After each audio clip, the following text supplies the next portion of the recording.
With Me, episode 3. We are back. Speaking of we are back, New York is back. Oh man, this is so good to see. People are out, people are moving around. I hope she's getting back to some kind of open airness where you are at. But yo, enough of that. Let me talk about what we got going on. So, this episode, not only are we back for episode 3 after a couple of weeks hiatus, but I'm back with Chris Traynor. Me and Chris talk about community. We talk about music. We talk a little bit about Orange 9. Well, I'll leave that for then. We talk parenting. Chris has got a beautiful daughter. And, it was great to catch up with him and kind of hear what's on his mind. Stoked for that. Next up, we got my boy Freddy Alva. And you guys know Freddie from the New Breed tape compilation that him and I did back in the day. Oh shit, it's lit. New Breed tape compilation that him and I did. Someone yelling some profanities in that direction. I'm just gonna keep it moving. They weren't talking to me. New Breed tape compilation, and he's been putting out these graffiti and hardcore books. Oh man, super impactful. They're selling out. People love them. I joined Freddie. And we don't talk anything about art or hardcore. We talk about Asian medicine, right? That's something that he's been studying for nearly 20 years, if memory serves. Oh shit, sirens. Hope everybody's all right. Holy shit. What do we talk about? Holy shit, this is New York, baby. New York. We talk about wellness, and that's something that I want to talk about more in this show, because I think it's important, and honestly, I enjoy it. I think it's a huge benefit to giving people an opportunity to know that, hey, this is what other motherfuckers do, and it doesn't take a lot of time, effort, resources. Boom, all right, we're moving again. Woo! All right, and in the episode with Freddy Alva, the segment with Fred, I go to Chinatown to visit him. It's an amazing studio. Thank God he doesn't give me any acupuncture that day, but he does show me one of his biggest needles, so I'll leave it there. All right, what else? And we close that with a wonderful breathing exercise, which is pretty dope. Moving on, we got JamieBiss. Now, a lot of you guys know Jamie, hardcore kid turned award-winning professional chef, restaurateur. Goodness God, this guy's won awards from folks like Food and Wine, etc. Big deal. Happy to call him a friend. It's so incredible that we have so many talented people in hardcore. So I sit down with Jamie, and we don't even talk about food necessarily. We a little bit, but we talk about what's important to him right now, and that's getting the restaurant industry kind of back on its feet, as well as what he described as equity, right, in that kind of industry. So I think you guys are going to be stoked to hear about that. So we got that with Jamie. Really excited. Next up, and almost finally, but we have Marianne Modular. Marianne Hedonia, wonderful synthesis. I came across her on Instagram and ended up doing a collaboration with her called Sex Proxy. We just debuted a song on Walter Quicksand's show New Direction. And interestingly, and I guess full circle enough, Walter ends up doing that interview for me with Marianne. So that's how we close it out with that interview, and then we get a nice performance from her. So with that said, I hope your city's opening back the fuck up. And live from New York, me, Chris Traynor.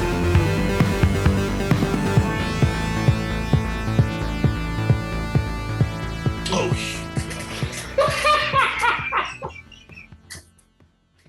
yo! Long time no see, motherfucker. What's up, man? Look at us. You didn't email about the acid wash jackets. We're both wearing the same jacket. No text messages, no Google documents. This is how not planned. Not planned, the matching outfits. Who the fuck am I talking to right now? Who did you cut out? You said who you're talking with? Who am I talking to right now? Who are you? I'm Chris Traynor. Remember, I used to be in a band with you. Oh shit, Chris Traynor, right? Fill me in, Chris Traynor. Yeah, I was born in Queens. All right. I grew up on Long Island. Okay. I moved to Manhattan when I was 17 years old. Youngin. I met you in Prana, I think, and then I saw you playing with Burn, the version of Burn that had Ian Love at the Tune in Connecticut. In fact, I played a show. I filled in for a band, Another Wall, that Connecticut band on that show. Oh, they were cool. And you were and just, I don't want to skip shit. You were in another band called Fountainhead? Yeah. Tell us about Fountainhead real quick. I went to high school and I used to skateboard with Scott Weingard. The homie. And it was funny because like I was kind of into heavy metal and the Grateful Dead, and then I saw this dude walking around with like Joppa beads and like hardcore t-shirts. And I was like, I want to know what this dude's into, because, you know, I was thinking about it when I was on my hike today. I was thinking about how like how communities, like, you know, feel drawn to communities. So when I saw that there's this interest, he dubs in Chris Traynor, blah, blah, blah, blah, blah, blah. Like, just, I'm like falling asleep listening to this hardcore music, and then it's his voice come in. So Fountainhead was myself, Scoots, Norman Brannon. Yeah. And Taylor McLam. Who also ended up in Orange 9mm. And there's a famous picture of me with the fucking hatchet. That was the weekend that I was rocking the hatchet at the Burn shows. And I remember me and you were off to the side, and we had a discussion about starting a band, right? I want to see if you remember this shit, right? So flash the fuck forward, right? I'm going to flash forward. We're time travelers, right? Flash forward. We're standing in front of your apartment building. And we were like, yo, like, just in terms of getting shit done, let's pick 3 bands, right, that we want to kind of model our shit around. In your memory, what were those 3 bands, if you recall at all? I think I can recall 2, which was Tribe. Yeah. Right? Tribe was one of them. Yep. Screaming Trees was one of them. Yep.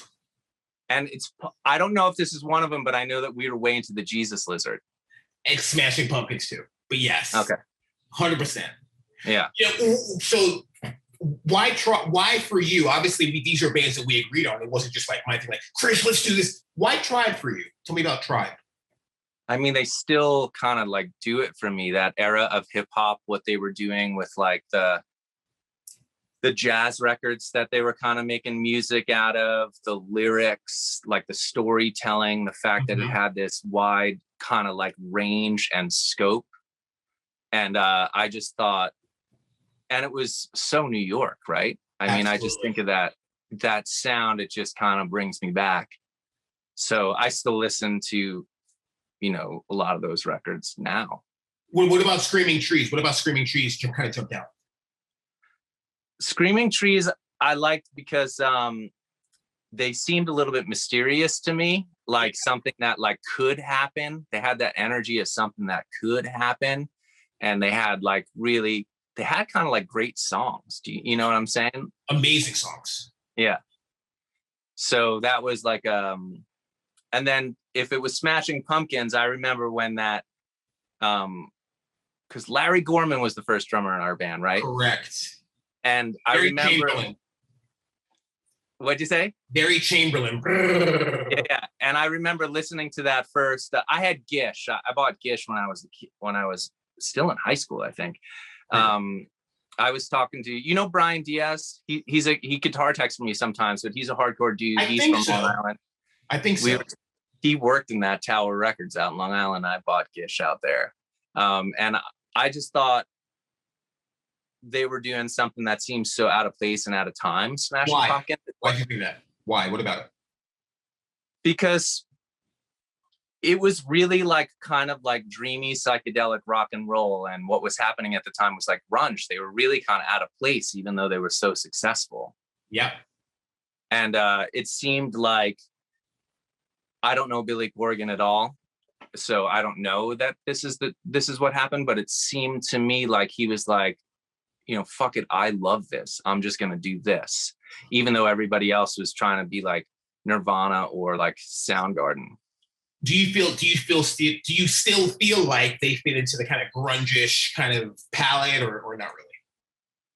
I don't know that it like matters because there's so few bands from that era that exist anymore that they're kind of all in the same grouping at this point. We lost a lot of great singers from that era. Yes, absolutely.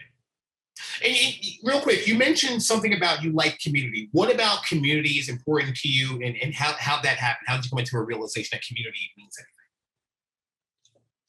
Ever since I was a kid, I used to have this like kind of fantasy about being able to have enough money to buy 2 New York City blocks to like cut off, and that we would all be just like playing in the street and stuff like that. Oh, yeah. And then it's weird because admittedly, I think I'm a misanthrope. So like, it's a weird kind of fantasy to have, but I've always been fascinated by intentional communities. Mm-hmm. Sybil and I, when we got together, Sybil started the Doghouse, and that was like kind of like an effort to what learn. What does that mean? About real quick, intentional community, just 30 seconds. What is that? Well, I'm not a scholar on it, but what I think it is that a bunch of people that come together to live with intention, and they agree to kind of be a community and have the rules of the community and survive as a community. There's all different kinds of intentional communities based on different intentions. Absolutely. A band ends up being an intentional community at a certain point. What a band for sure. A band for sure. You know what's interesting about a band and maybe what I learned in the Doghouse is you could have people that you're friends with, and when you live in a kind of living situation with it, even though you love them, they may not be the right piece. And like in a band, I always think like you're laughing, but in a band, I think the same thing. Like I think like sometimes you want to do something. I feel attacked right now, but go ahead. No, it's definitely not about you, actually. I could name names to make it. No, I'm joking. So I think that it's true about bands as well, as that sometimes you're like, I love this dude, he's a great dude, but like you don't kind of like gel what happens naturally. Right. And that's an interesting thing, like especially when you're trying to have kind of non-hierarchical kind of working. Mm-hmm. It really depends on the balance of the group and stuff. Right. And you've been in a bunch of bands, Bush, Helmet, Orange 9. You have a kind of more of and I really love this vibe, like that kind of acoustic-y, 6 to 8 people playing music and singing. What was the name of that band? High Desert Fires. High Desert Fires. So you really have some experience with kind of navigating that dynamic, right? That kind of band dynamic. What would you share for folks that are kind of like either kind of collaborating, maybe it's a visual project, or maybe they're knitting. I don't care what they're doing. What can you share about collaborating? What's kind of a key that you've learned to help a collaboration be successful? I think depending on, I think when we go into a situation where we're making music, you don't always need to put an idea out. Sometimes I'll walk into a song. It used to be when I first started playing for money on people's records, they'd have me come in and they'd have me do the studio guy, right? Yeah, 6 ideas over each part. And I was just like, whoa, this is wearing me out. And I could do it, because I had a lot of ideas. Why would that be their request? What was their mindset?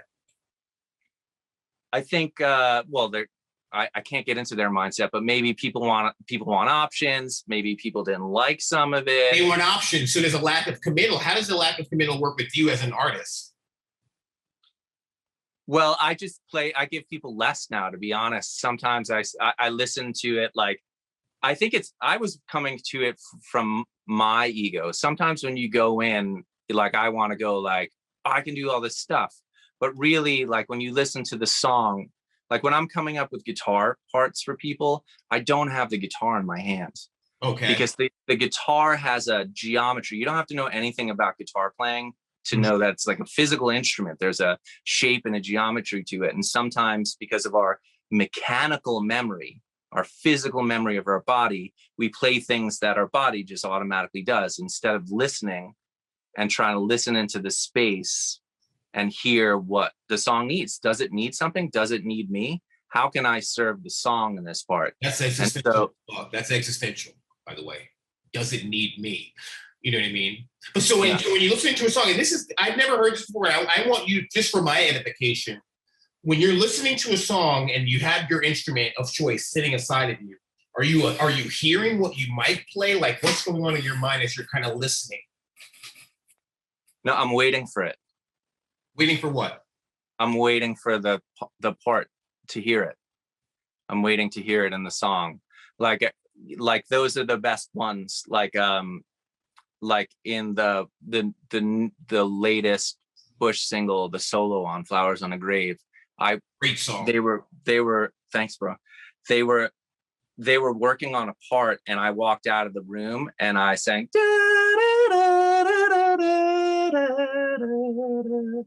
and so then I was like, okay, I got an idea.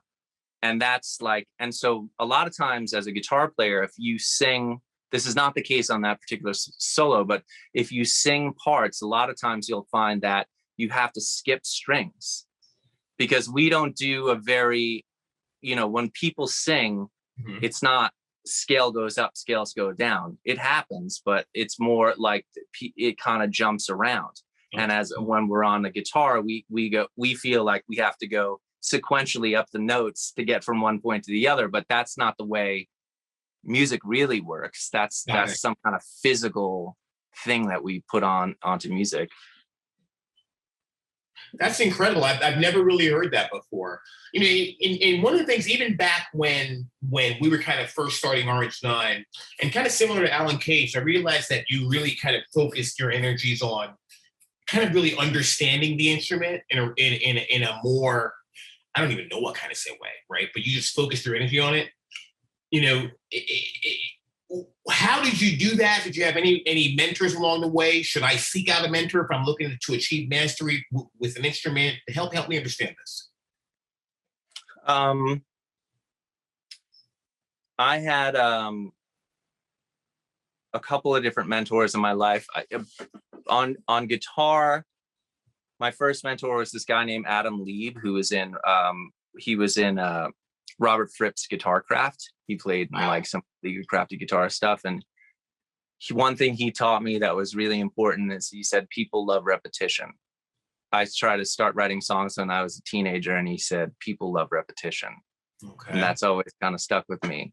And then another person who we both know, Eddie Sperry, who I lived with, was a huge kind of influence on me, and a great musician. And he exposed me to a lot of different musicians, and he taught me about songs, like how to make songs. Okay. and to not go into the studio unprepared. Like a lot of times I think all of us want to kind of like be in the studio and be creating something. Mm-hmm. And he was like, don't ever walk into my studio unless your lyrics are done. Now, I've never been in the studio. You were always great. You've always had great lyrics. I mean, I wanted to step back and say, it's interesting about guitar. I was thinking about this today because obviously I was anticipating this interview, or talk, or whatever it's called in this format. But yeah. I was thinking about when I first started hanging out with you in your apartment on what street was that? 6th Street. Yeah, India Road. I used to get made fun of, by the way, for saying 6th instead of 6th. I don't even know how to say that to this day. It's 6th Street, right? That's totally viable in my world. Yeah. But you kind of hit me to, you were like, the bass goes with the kick drum. Mm-hmm. And that really kind of changed. So in a lot of the Orange 9 stuff, I wrote all those riffs on the bass because I was fascinated with the bass. After you told me that, I got really interested in the bass. And so it kind of gave me a long life trajectory of like loving the bass. And also like, if I feel bereft of ideas on the guitar, I go on the bass and it's inspiring to me. And I can come up with new ideas. Right. One of the things like I liked about kind of playing with you, and especially that early on writing process, as we were kind of putting that Orange 9 kind of EP together, I really felt like there was just a lot of openness to really pulling together from different kind of, I don't want to even say genres, because that doesn't even do it justice, but it's really experiences. We talked a lot about our families, right? And we were really kind of open with each other kind of about our lives. And I really felt like that kind of helped to make the songwriting kind of more natural. You know, as you continued on through your career, you know, how important is kind of getting to know kind of bandmates and really developing that kind of kinship in terms of writing? Well, I write with people that I don't know, that I met for the first time. So not important. Yeah. I think it's super important, like, for instance, with the dudes in Bush, we could have a weird vibe before we go on stage, but the moment that we step on stage, we're like kind of all loving it. Mm-hmm. And so I've been playing with Gavin for 20 years, and we don't really get into it much. Do you know what I'm saying? But like when we get on stage, we're like laughing. There's like a sense of joy that happens, and that you can't choose. Do you know what I'm saying? Like, that is just like, this is random. Like, I didn't choose to be in a band with him, you know, like I ended up in his band. So that kind of a chemistry of like enjoying it, you know, and, you know, the fact that you and I can still talk and laugh, like see each other and start laughing. And I feel that way with Paige Hamilton as well. Like, good. I'll start texting him, and like, true of every person that I've been in a band with, you know, of course I won't name names, but like, that's really important. I think social stuff, and I'm not great at it, by the way. Like I makes or breaks a band is really kind of a build everyone to kind of just be like, okay, like, and that's, you can't choose that. It's almost like there are these great, but they can't obviously get it together to be a band again. That sucks. Because of the vibe, you know? Yeah, and I used to love, I mean, when they came out, even continuing on, they were amazing. You know, speaking of vibe, the one thing that I remember, like, and I want to know if you feel this, and I kind of have a direction I kind of want to get your insight on. You know, I felt like when kind of Orange Line started, it was the kind of the beginning of it, kind of, and speaking of that, people like repetition, I really felt like we were doing a lot of the jumping up and down kind of thing, right? And I feel like that wasn't really something that was done in hardcore necessarily before that. I think the hip hop element kind of helped to kind of influence that. Kind of, what can you tell me about like physicality in music, and do you care about it? Do you listen for it? How does the physicality kind of play into how you enjoy the music or not? I mean, there's been an arc to my physicality, I think. When I grew up, I would look at pictures of people playing guitar, and you know, you'd only get this moment, and there wasn't YouTube or Instagram, and barely any videos of like a lot of the people I liked. So then you would see these still pictures, and I would wonder how they got into that position. And I thought there was so much energy. It hit me with so much energy that I thought it was just like totally out of control. You know, this wild kind of out of control energy, which is the way kind of like we approached it, I think. You know, it was just like, you know, totally like, and then as I got older, as I was getting older, and there was more video surfacing of these people, I realized that was just like a moment. And then I spent a lot of time watching, I don't know if people think this is cheesy or not, but I've spent a lot of time watching concert footages of bands like the Stones. I love and like different bands, and seeing like, and recognizing, and I would talk to Gavin about it. I remember talking to him on a plane about it, where like Keith would just pick his spot. He wasn't like, check me out the whole show. Keith would pick his spot where it was his spot. And then we would talk about like how Bruce Springsteen, like he would pick his spot and how his guitar solos would be like melodic. Mm-hmm. And so I started to think about what bands in bigger venues were doing, like David Gilmour, like that those solos are sparse. You know, they have expanse. And so sort of trying to combine, get more proficient and have more perfection out of my performance, and pick my spots for my physicality. And my physicality is kind of like changed to be like, it's smoother. Explain. Well, I used to, like in Orange 9, we were like, I don't even remember what we were doing when I see footage of it. I'm surprised we don't have like serious neck injuries and stuff like that. But it was over the top. And then Helmet, the same thing. Sometimes when I look at myself footage when I first joined Helmet, I was like, I shouldn't have been doing that, because they were kind of more standing around and I was moving around a lot more.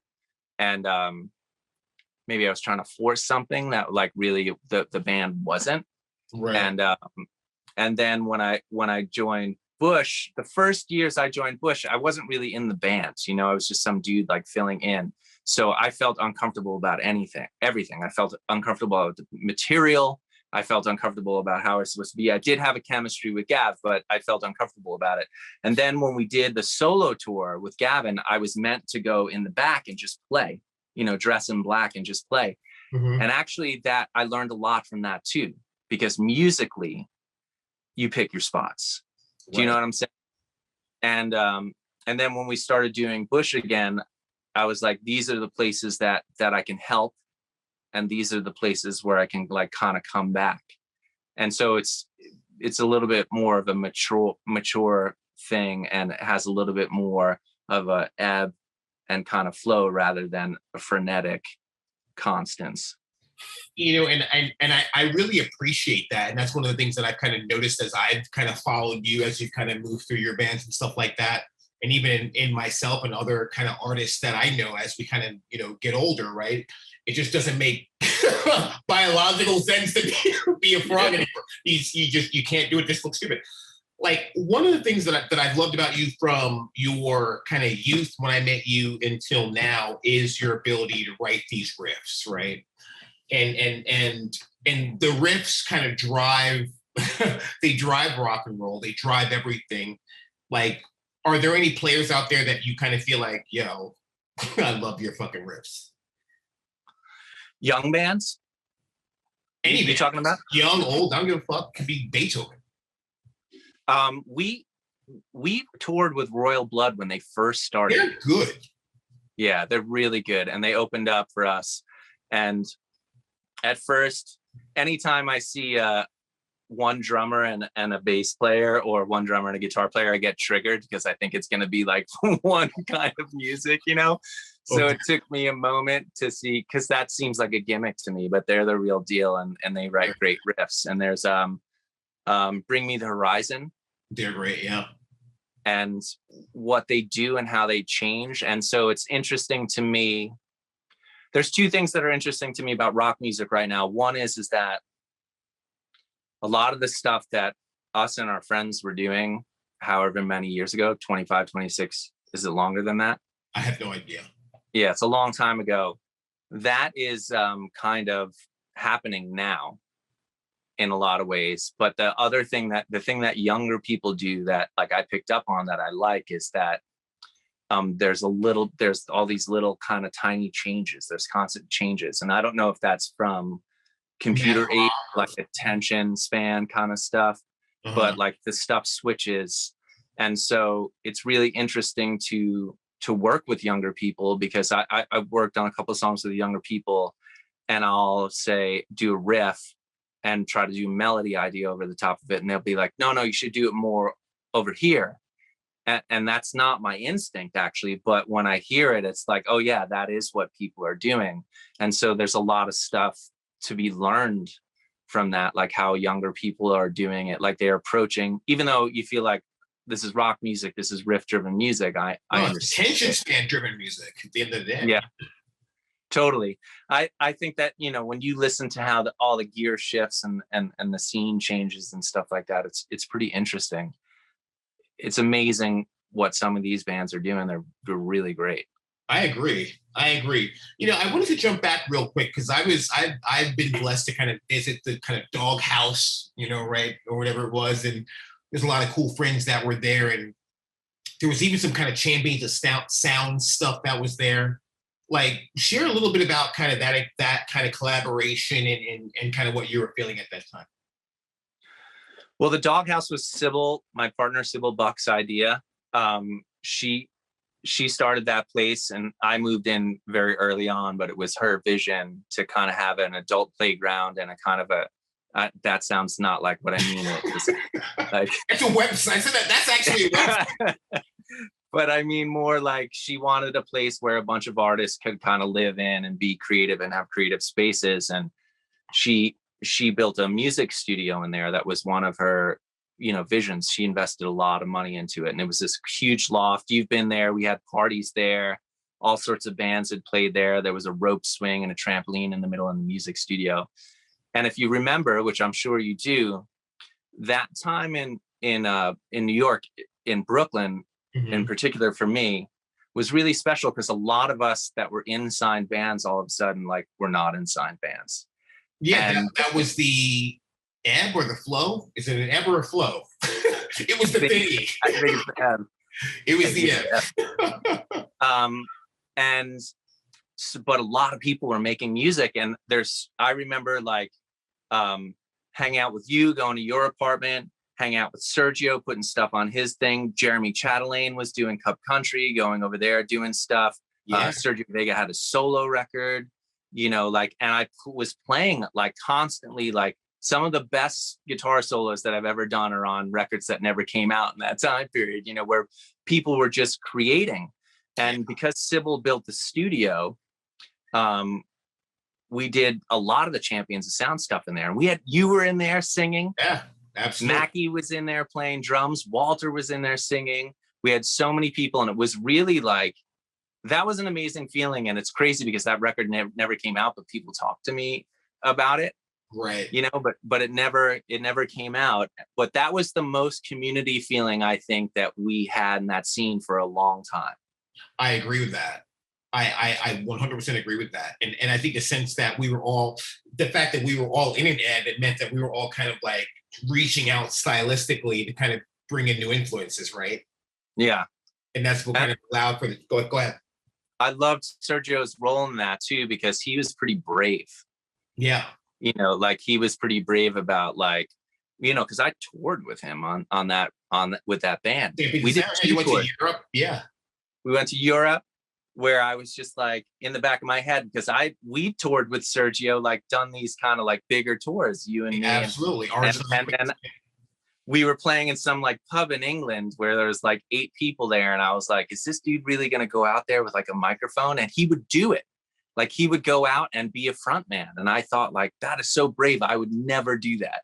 I've never put down my guitar and go I'm a front man now, but he did it, and he was really brave. And when we did it in California, actually, Sybil was pregnant with our daughter, Puma.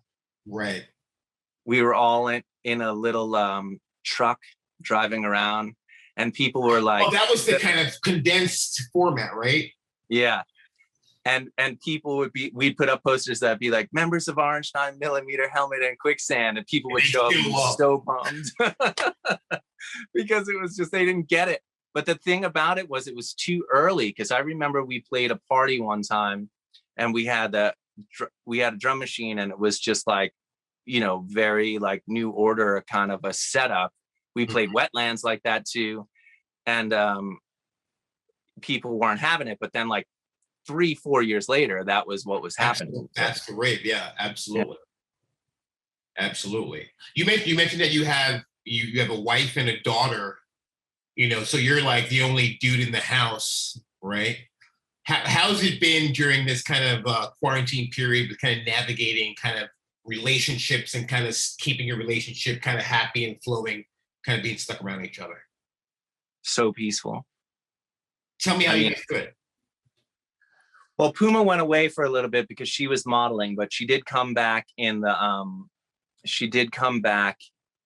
beginning of I got her back right before they shut down Europe the first time. I kind of got a heads up that was going to happen, and I just brought her back. And then, what was interesting was that it was a blessing in a way, because I had so many things that I kind of wanted to still parent on. And it was an opportunity. And also I felt I've been on tour for a lot. Right. Most of her childhood, I've been gone for at least half the year. Right. Sometimes maybe 4 to 6 months. Maybe that's an exaggeration. But so we would do things that like were like fantasy, like old fashioned family time stuff. Like we'd build a fire in the house. We don't have any source of heat besides a fireplace. Wow. Our house is from the 20s. So you're off the grid, kind of half off the grid. We're not really off grid, but Sybil is doing a bunch of permaculture here, and that's eventually where we'd like to go. She'd be a better person to ask, but it's basically like using using the materials that you have within your own environment to create a more sustainable environment. Okay. So, for instance, the first couple of years that we had this property, when it would rain, because we live on the side of a mountain, all the rain would come down the mountain and like flood our house. Okay. So we would like kind of like position the earth and plant trees and stuff like that, and do things. And at first we positioned it so that the water would run off, but then we realized that was wasteful. So you want some of the water. We're trying to keep all of it. Sybil's doing most of this work. I don't want to misrepresent it as that I'm doing. Like I built it well, you know. So I've done some of it, you know, like, but we're planting a bunch of trees. Sybil and Puma started planting what are called victory gardens, which were known as victory gardens in United States history. And then we have some quail here for eggs. Okay. And just kind of like learning how to do that stuff, because we realized with Doghouse that building a community was a real learning curve. It's not, and then Sybil is doing this. She's licensed. Both Sybil and Puma are licensed in permaculture, and so they've been working on that. You know, that's amazing. Like, how do you feel? I mean, I know you as a kind of city guy, you know, living on, what was it, like 10th or 11th Street? What street you live on? I lived on 9th and A first when we met. And then you moved to like 11th or some shit, I thought? No? No, then I lived on 6th between B and C. 3rd between B and C. How does your creative energy and you kind of accessing kind of idea and inspiration differ, if at all, right, from the city to this kind of country environment? Sybil says that I'm very peaceful unless I'm disturbed. And then that's almost like a haiku and a season, right? So, okay. I don't know how it affects me, but I know that it's I've lived in a lot of places in Los Angeles, and I've traveled around the world just as you have, like a bunch of times. And this is the only place that I've actually ever felt at home outside of New York. I miss New York. I'm still on the phone with people from New York. Mm-hmm. I think I'm pining for a New York that doesn't exist. All of us. So, but this is the only other place that I've ever lived that I've felt at home. What does home mean?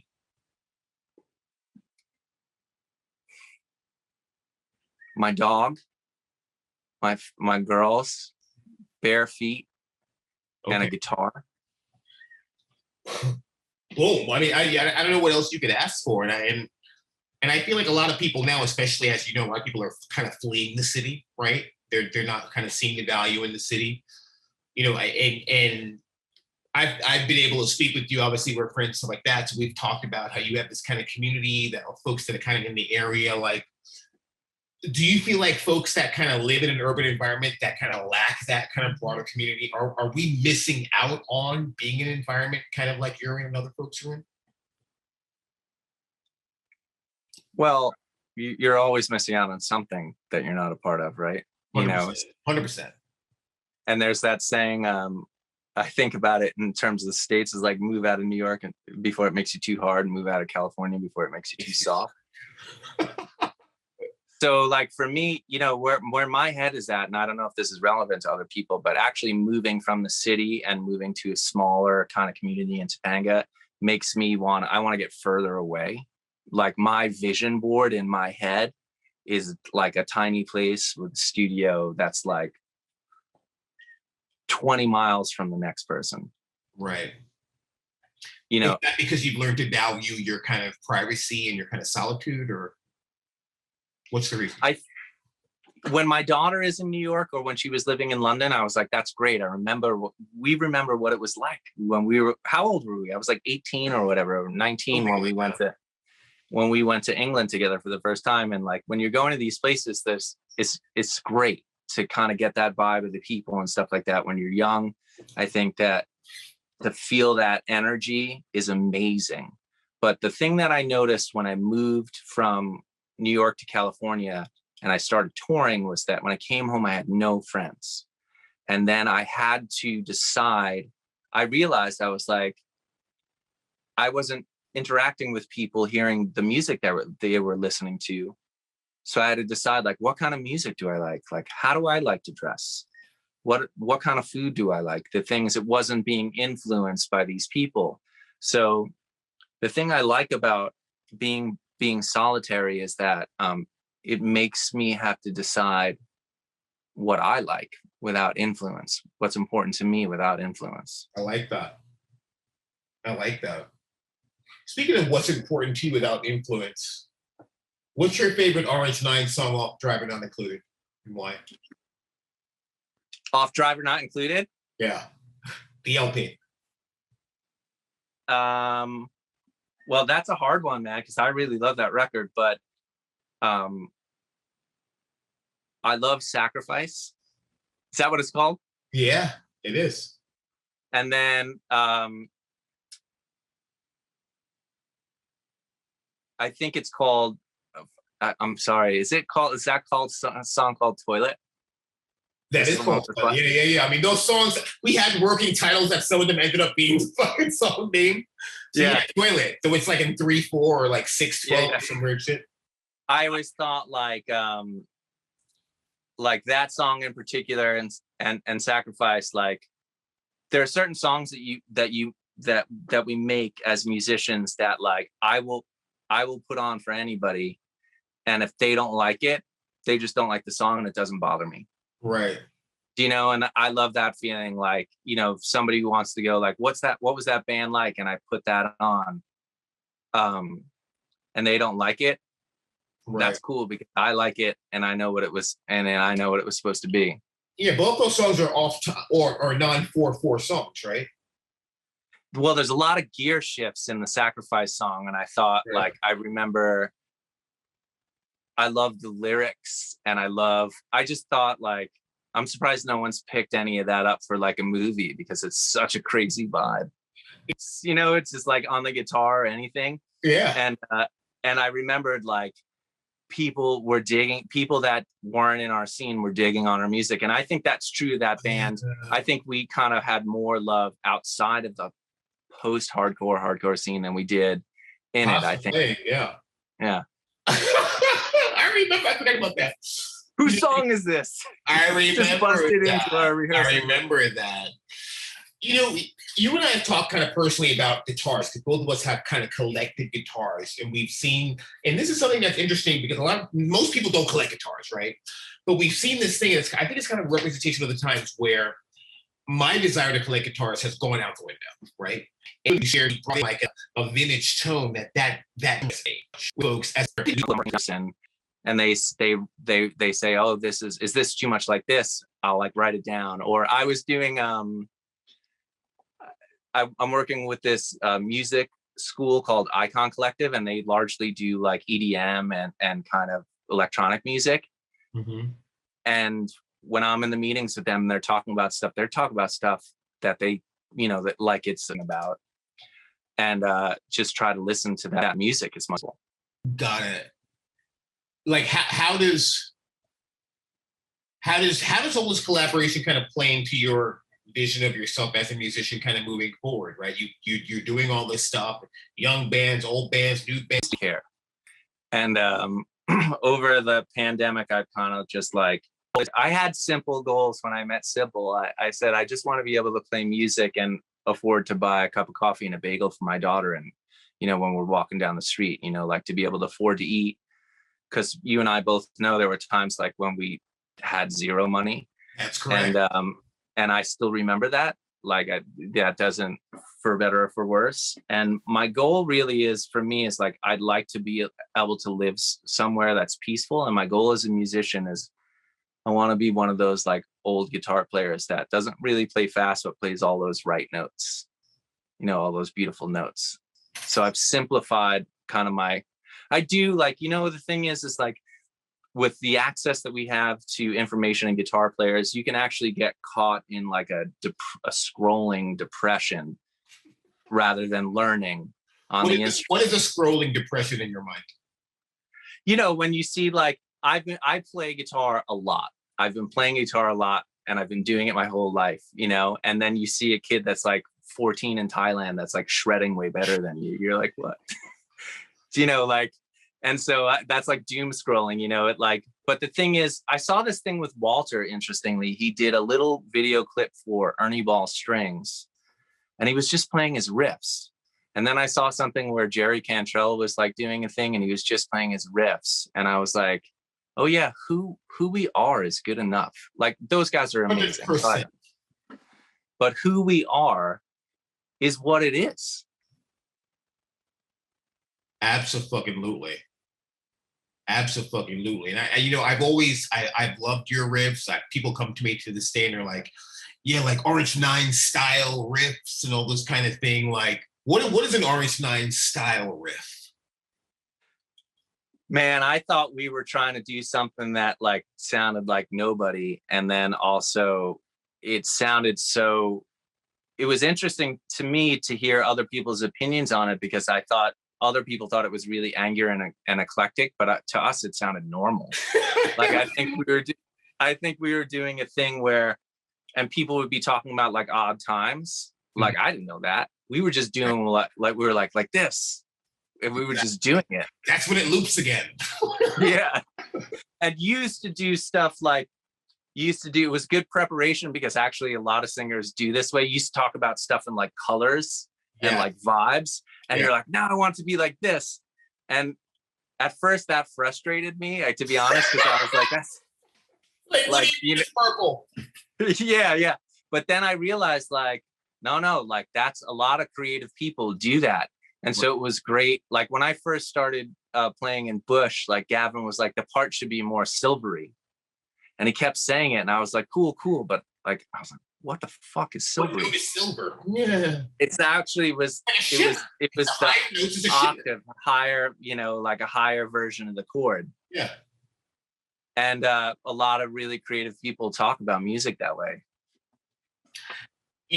If you weren't playing music, what would you be doing? That's a really good question.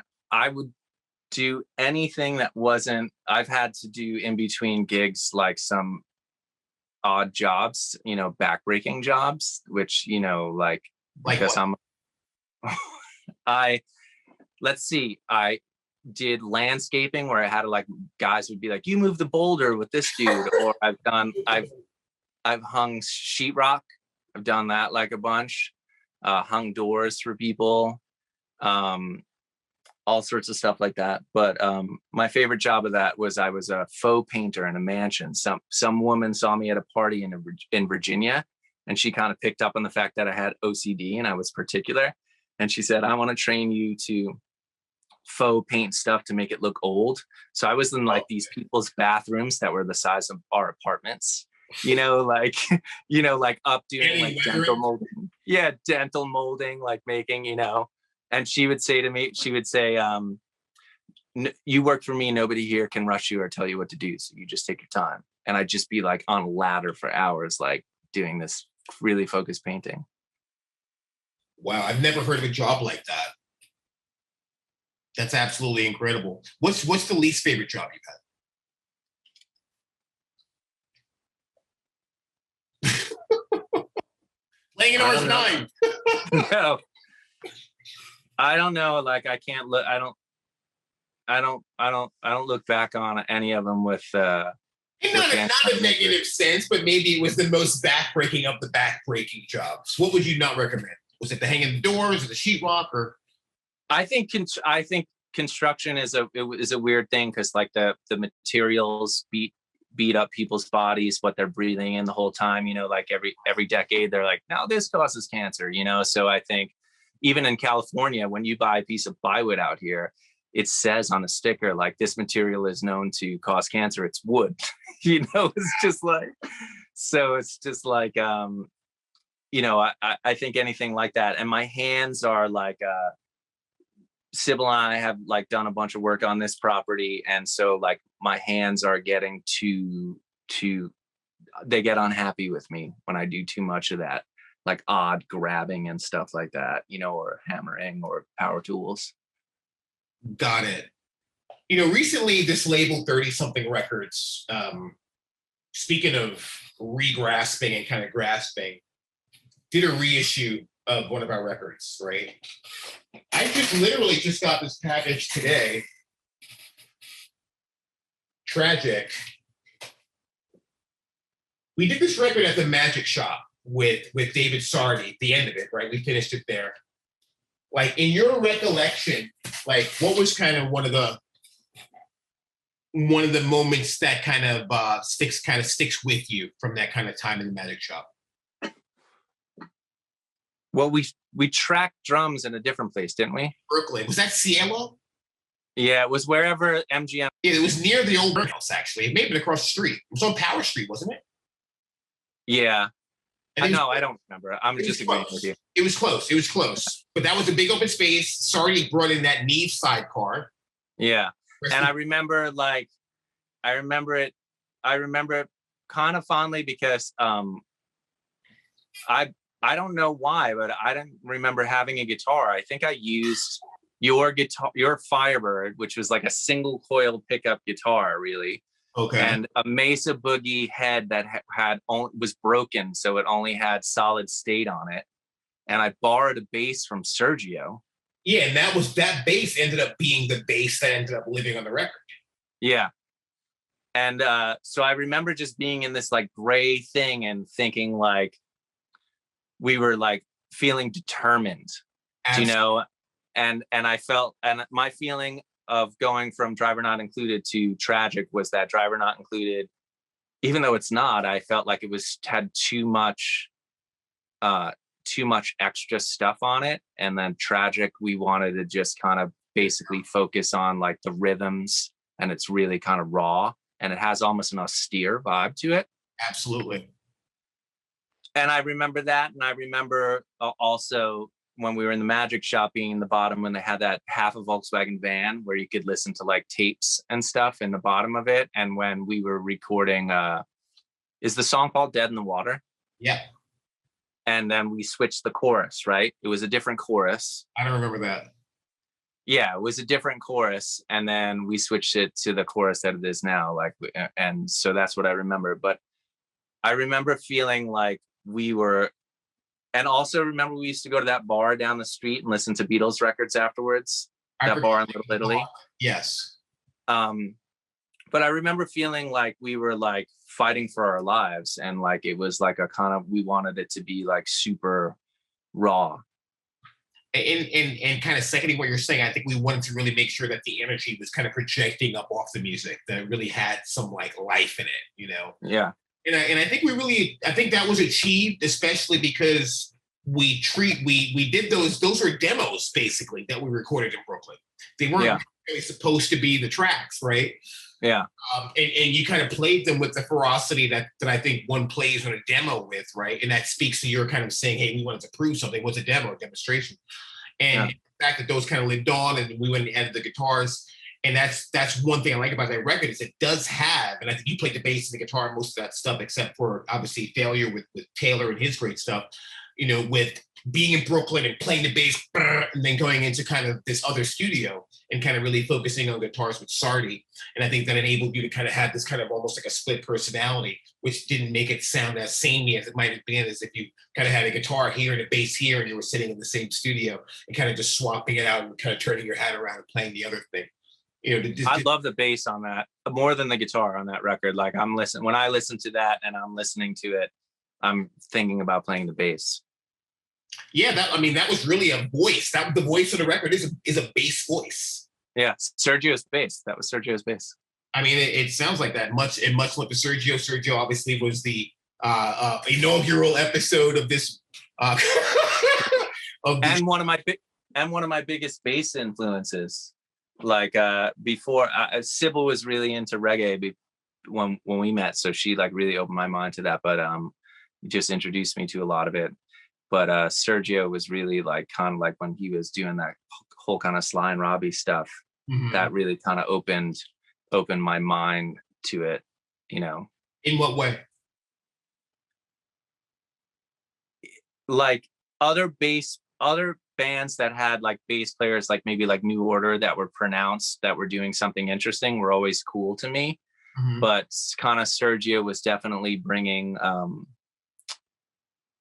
some stuff that I had not heard, that I had not been exposed to as a kid, and I always thought it was like really cool. And I love that, the fact that when the bass is doing a lot of stuff, it frees the guitar up to be in a different range. When you say stuff, what do you mean by that? If I don't know what stuff means. Like the bass is a voice, it's singing. A lot of times on records, even records that I'm guilty of like doing, like the bass is kind of just copying what the guitar is doing. And on that record, on the Tragic record, the guitar is doing what the bass is doing. Right, absolutely. And I think singing is a great thing, because I feel like, you know, you look at wonderful musicians, like they sing at their instrument. So you have these great bands where each voice is able to sing kind of within and of itself. And that's one of the things that I enjoyed about like playing with you in Orange 9, is I really felt like your guitar parts really created a lot of space and a lot of energy for the drums, the bass, and obviously the vocals to kind of sing on and be a part of. You know what I'm saying? Like, what would, in your mind, like, what would Orange 9 sound like if it came out today? Like, would it have electronic drums? Would you be playing like a 7-string guitar at 10? Like, what would it sound like? Oh, I like that. I mean, I always think of like how we would do it if we were going to do it. And I would think like definitely like a deeper timbre guitar, and probably no drums, probably just a drum machine. Right. I agree. I kind of agree with that. You know, yeah. I do agree with that, especially since I've been living my whole life within the drum machine lately. You know, what bands kind of jump out at you that have kind of been able to creatively pare down and not use a typical like, hey, I'm an acoustic drum, I'm bass, I'm drums, I'm a vocal. What kind of non-typical format bands kind of jump out for you? Ghost of Maine, right? Ghost, yeah. I love that. Like when I first heard actually it was Mike Gibbons. Kale Sane plays drums for them. But I don't think there's drums on those records. I think that's all drum machine. Live. He plays live. Yeah. It's interesting because Mike Gitter, who signed us to Atlantic Records, hooked me up with one of his artists at one time to wrote, and he's like, do you know this band? And I was like, yeah, sure. And it's just like, then that's how it turned me on to like that kind of stuff. There's a lot of, the interesting thing about like, I use Fractal Axe Effects, which is a digital modeler. Anybody who doesn't know what that is, it's basically not a real amplifier. It's basically a computer that makes things sound like amplifiers. Cool. And I've been using that since the beginning and talking to the guys. And what's interesting to me is that, of course, there are people that want things to sound like the things that they know. But when I talk to the guys at the company, because I don't approach programming that way, I approach it from what I think sounds good. And also kids don't know that stuff. Exactly. So it doesn't matter. And this is a really interesting thing to think about. Well, I think about it socially, is that same thing with like societies. Okay. We generally, we thought up the world that we live in. Do you know what I'm saying? We made this up. And somehow I got this idea from Adam Curtis. It's not my idea, but I've been thinking about it a lot lately, is that we keep going back to the past to try to build our future, rather than like thinking like we created this so we can create a different future that doesn't have any relevance to the past. Yeah. And I feel the same way about musical sounds. I love traditional sounds and I love vintage instruments, but that's not the only thing. Do you know what I'm saying? Like I love this jacket, but then I could put on like a different kind of jacket and it doesn't, so I think we can envision a different kind of sound for the future. And young kids are doing that. When you hear kids like that are all using these kind of computer DSP plugins and drum machines and stuff, those amps don't sound anything like real amps. Sometimes it's just super percussive. That's another interesting thing about young guitar players, like all these kids that are influenced by Tobin and Bossie and stuff like that. It's very percussive. It's almost got like this sound effecty kind of thing. And it's very technical, but it doesn't sound technical. It just sounds like soundscapey and percussive. And so I always think that it doesn't matter what was done in the past, right? Because no one cares. Eventually people aren't going to have a reference for that anymore. And it doesn't matter. It's just going to sound old. Or even if they have a reference, it's not going to be a meaningful reference. It's not going to be and that's important, because I feel like when you and I were coming up, like the past meant something, right? The Screaming Trees were really referencing kind of that 69 to whatever period of rock and roll, and all these other bands are referencing points in time that we were familiar with, that we kind of held in high esteem. Do you feel like that kind of worship of an era is gone, or is that something that kind of has lost its kind of place in the kind of rock ethos? It hasn't lost its place, because my daughter, who's 20, dresses exactly like we dressed in the 90s. So, but I think there's a progression, right? Like young people go back to the era, but they pick up on something that we didn't pick up on. They identify with a different thing that we fashion. Like when kids go back to the 80s, they're not referencing the stuff that we thought was cool in the 80s. They're referencing this like particular kind of thing. And then they take that and they make it their own, and they progress from there, and that becomes their style. And also when we were doing Orange 9, the amps that were available weren't highly distorted. And I remember I had one of the first 3 Bogner Ecstasies, one of the first 3. And I went into Reinhold and I said, it doesn't have enough distortion. And he was like, what do you mean? And I was like, I want to have more distortion. So he came in. Anybody who knows Reinhold, he's a character, but he came in like bicycle shorts, like from like, What does Reinhold do for a living? He makes Bogner amplifiers. Okay. So this is when he was just working out of the back of a shop, and it's a huge company now. And I had one of the first 3, and I think he was frustrated with me, but I was like, it needs more distortion. So he just went in with like a soldering iron and changed some stuff and made that amp. So that amp that we had when we were touring with had more distortion than like most amps. So even though it was kind of based on like a Marshall circuit. So when you go back, right? Because it's not a circle, it's a spiral. Yes. So we're looking at it, but we're progressing in some way, not for better or for worse. It's not up to me. But it's a spiral. And I think you go back and you take stuff and then you just try to build on that. I think that's amazing, and kind of moving kind of forward and kind of getting ready to kind of close things down. Like, what are the pieces that you, as a kind of grown-ass man now, like, what are you building on? What's the kind of focus for you as a musician, as a dad, as a husband? Kind of, where's your mind these days? I feel super blessed and lucky to be able to still tour and make music for a living. And I've had these kind of ideals and goals that I haven't quite ever lived up to. And so I'm thankful that I get another opportunity to try to do it better. And I get thankful that every opportunity that I get to work on music or work with somebody, that I can do me better. I can be better. Like all of us, we've done things in ways that we're like either not proud of or not psyched or don't remember because we were drunk. Yeah. So like, I'm psyched about that. And then, I have a vision in my head of what I want for where I want to get to in my life. And that's very visual. And so what does it look like? It's a lot of space. It's a lot of space and it's a lot of simplicity. And again, with the instrument, my goal,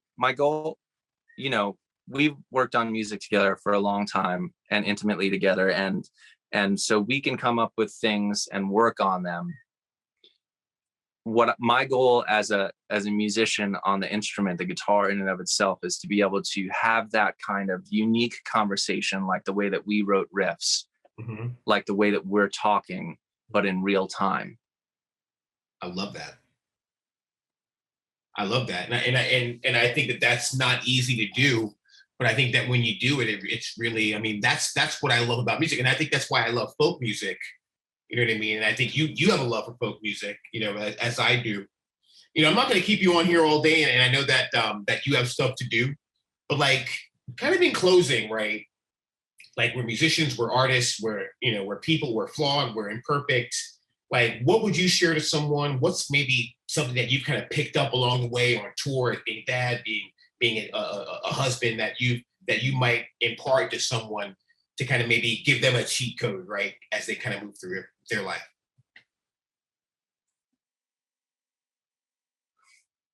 Go for a run before you send that email. I love that. I love that. Yo, on that note, my brother, thank you. This is amazing, man. It's so good to see you. Oh, man, you look great. And, obviously, let's keep in touch. And I know people are going to want to hear some new Orange 9 shit. Do you think they'll ever hear any new Orange 9 shit? I think they will. I mean, I think we kick that can around a lot, right? And I think it's got to be the right time. I want to be in the room with you, though. Okay, that sounds sexy. Okay. No, but I mean, it's just like I've thought about it so many different times, like so many different ways, like how we would do it. So and people keep asking for it, right? Yeah, absolutely. And we're blessed about that people keep asking about it, and also anybody who's watching this who has bought like any of the records or the t-shirts that we put out and have done really well, like, I'm blown away by it. I'm incredibly thankful as well. Yeah. So you're next things for you. What's next for you? You doing some bush shows, or what are you doing next? What's going on? I'm going to Australia. Down under. For 5 weeks. We're going to do shows at Stone Temple Pilots and Cheap Trick.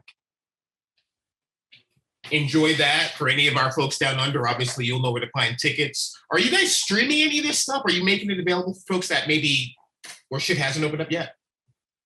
That's a good question. People have asked me that. We did a bunch of streaming concerts this year, and I think we just kind of, I don't know what they're focusing on, but I want to just focus on not doing that, like have a physical connection with people. And it was like people love the live stream stuff, but it's like an interesting thing because it's like super like pretend there's a crowd. So for the first 2 songs, you're like looking over your bandmates, and then you're like, okay, we know what we're doing, but it's an interesting thing. Some people say it's the future. I hope it's not the future, so I'm going to contribute to it as little as possible. I pray it's not the future as well. I pray that we're able to play together and enjoy crowds together, and I feel like I've been blessed to share the stage with you. I thank you for the years of Orange 9. I'm excited for what you're kind of going to bring to the fucking musical table moving forward. And I have mad love for you. Thank you, Chris Traynor, my brother. Thank you so much. And save me one of those cool Ghost Decimals t-shirts, please. No. And on that note, good evening.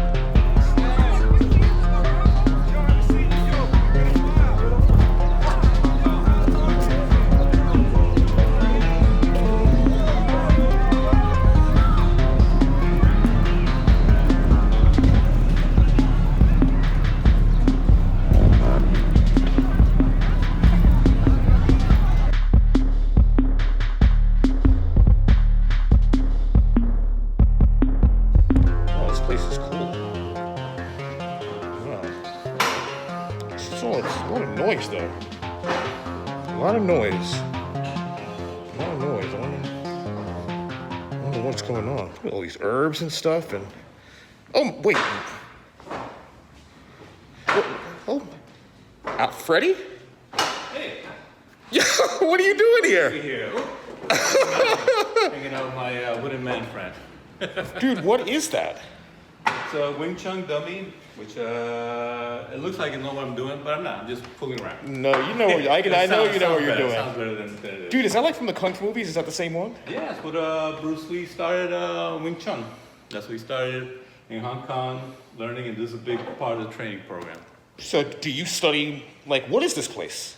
This is a traditional Chinese medicine shop. We have a whole herbal pharmacy. Wait, you said we. Like, you know about this stuff? I went to school for it. Oh, no way. Yeah, this is a friend that I'm in school, and this is family's shop. They've been here for decades. I love this place. Doing acupuncture, massage, the physical therapist here. There's also martial arts classes here. So where did you do physical therapy on that thing? No, not. Where do you do the physical That was therapy? just an effect. In the room. Take it to one of the treatment rooms. What room? Show me the room. Come on down. No monkey business either. I don't know what this is, guys. I should start streaming on Instagram Live so Freddie doesn't try anything. There's a treatment room. Okay. If you want to pan out to the Let's see where. everything around here. And so where are we right now? SoHo Acupuncture Center. And this is in SoHo, Manhattan. Well, it technically is the borderline SoHo, Chinatown?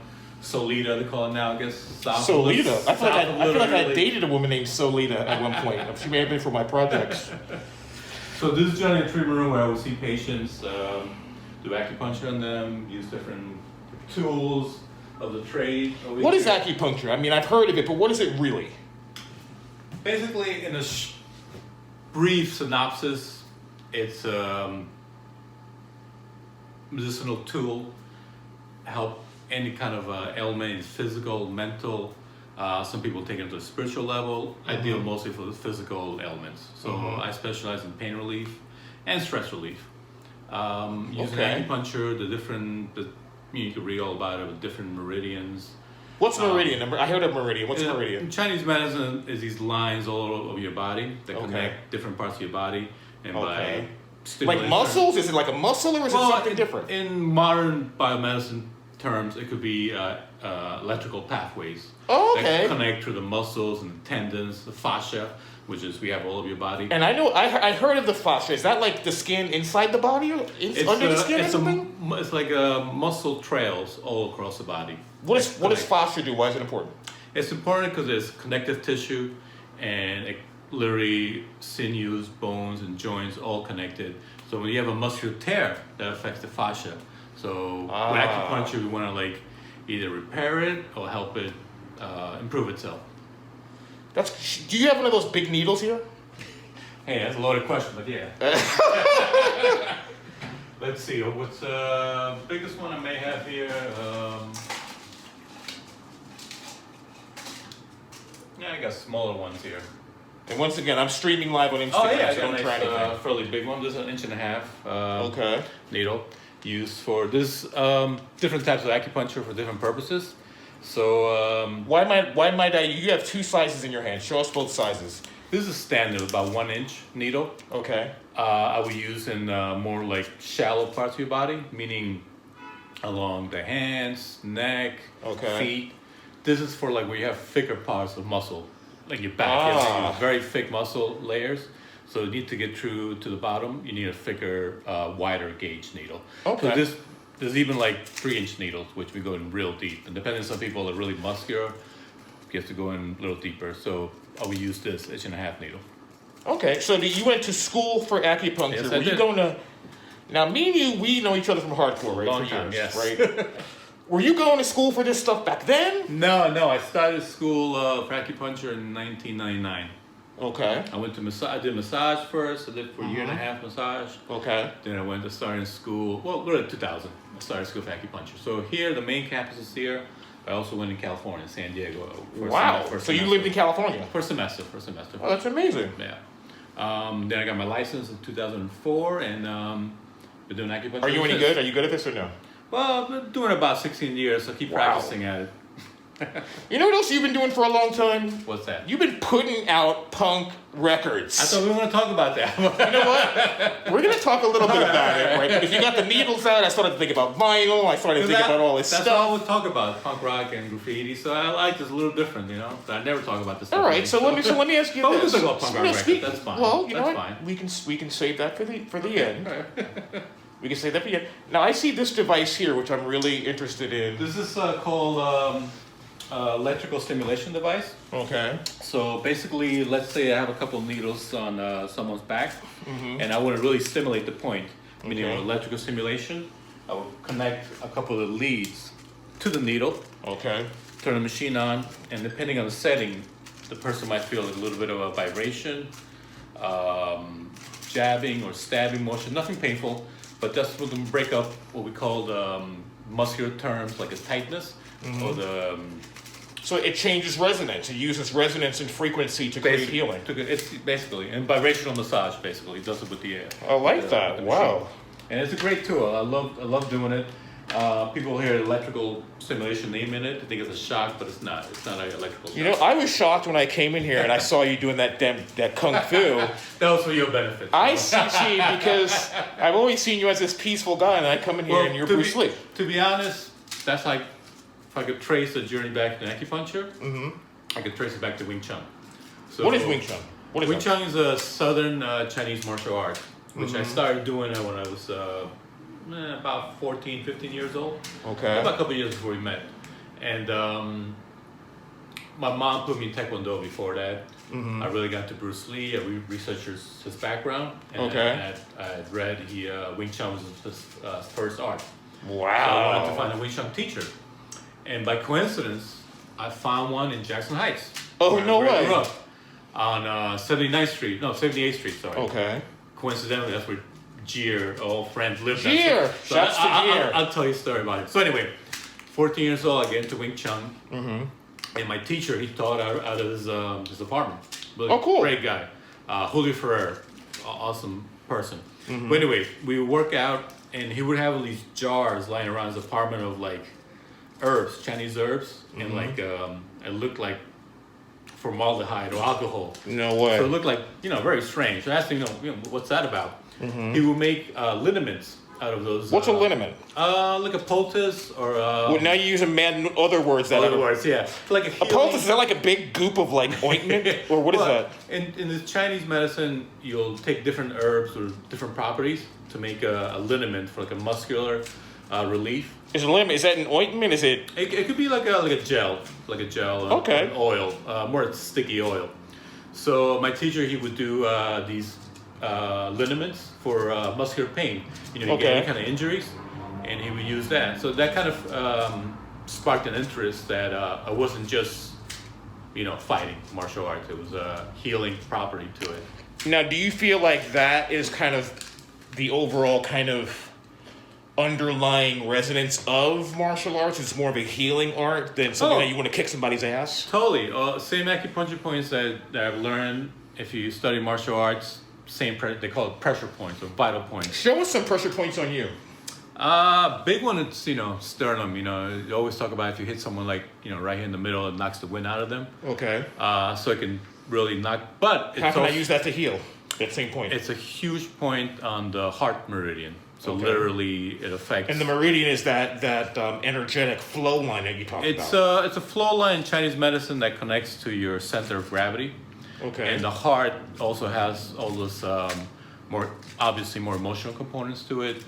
So it's not just a physical effect to it. It's also what's going on emotionally in your relationships and your life. So have you? So just real quick. So have you had people like on this thing, right? They're laying there, they're doing a thing.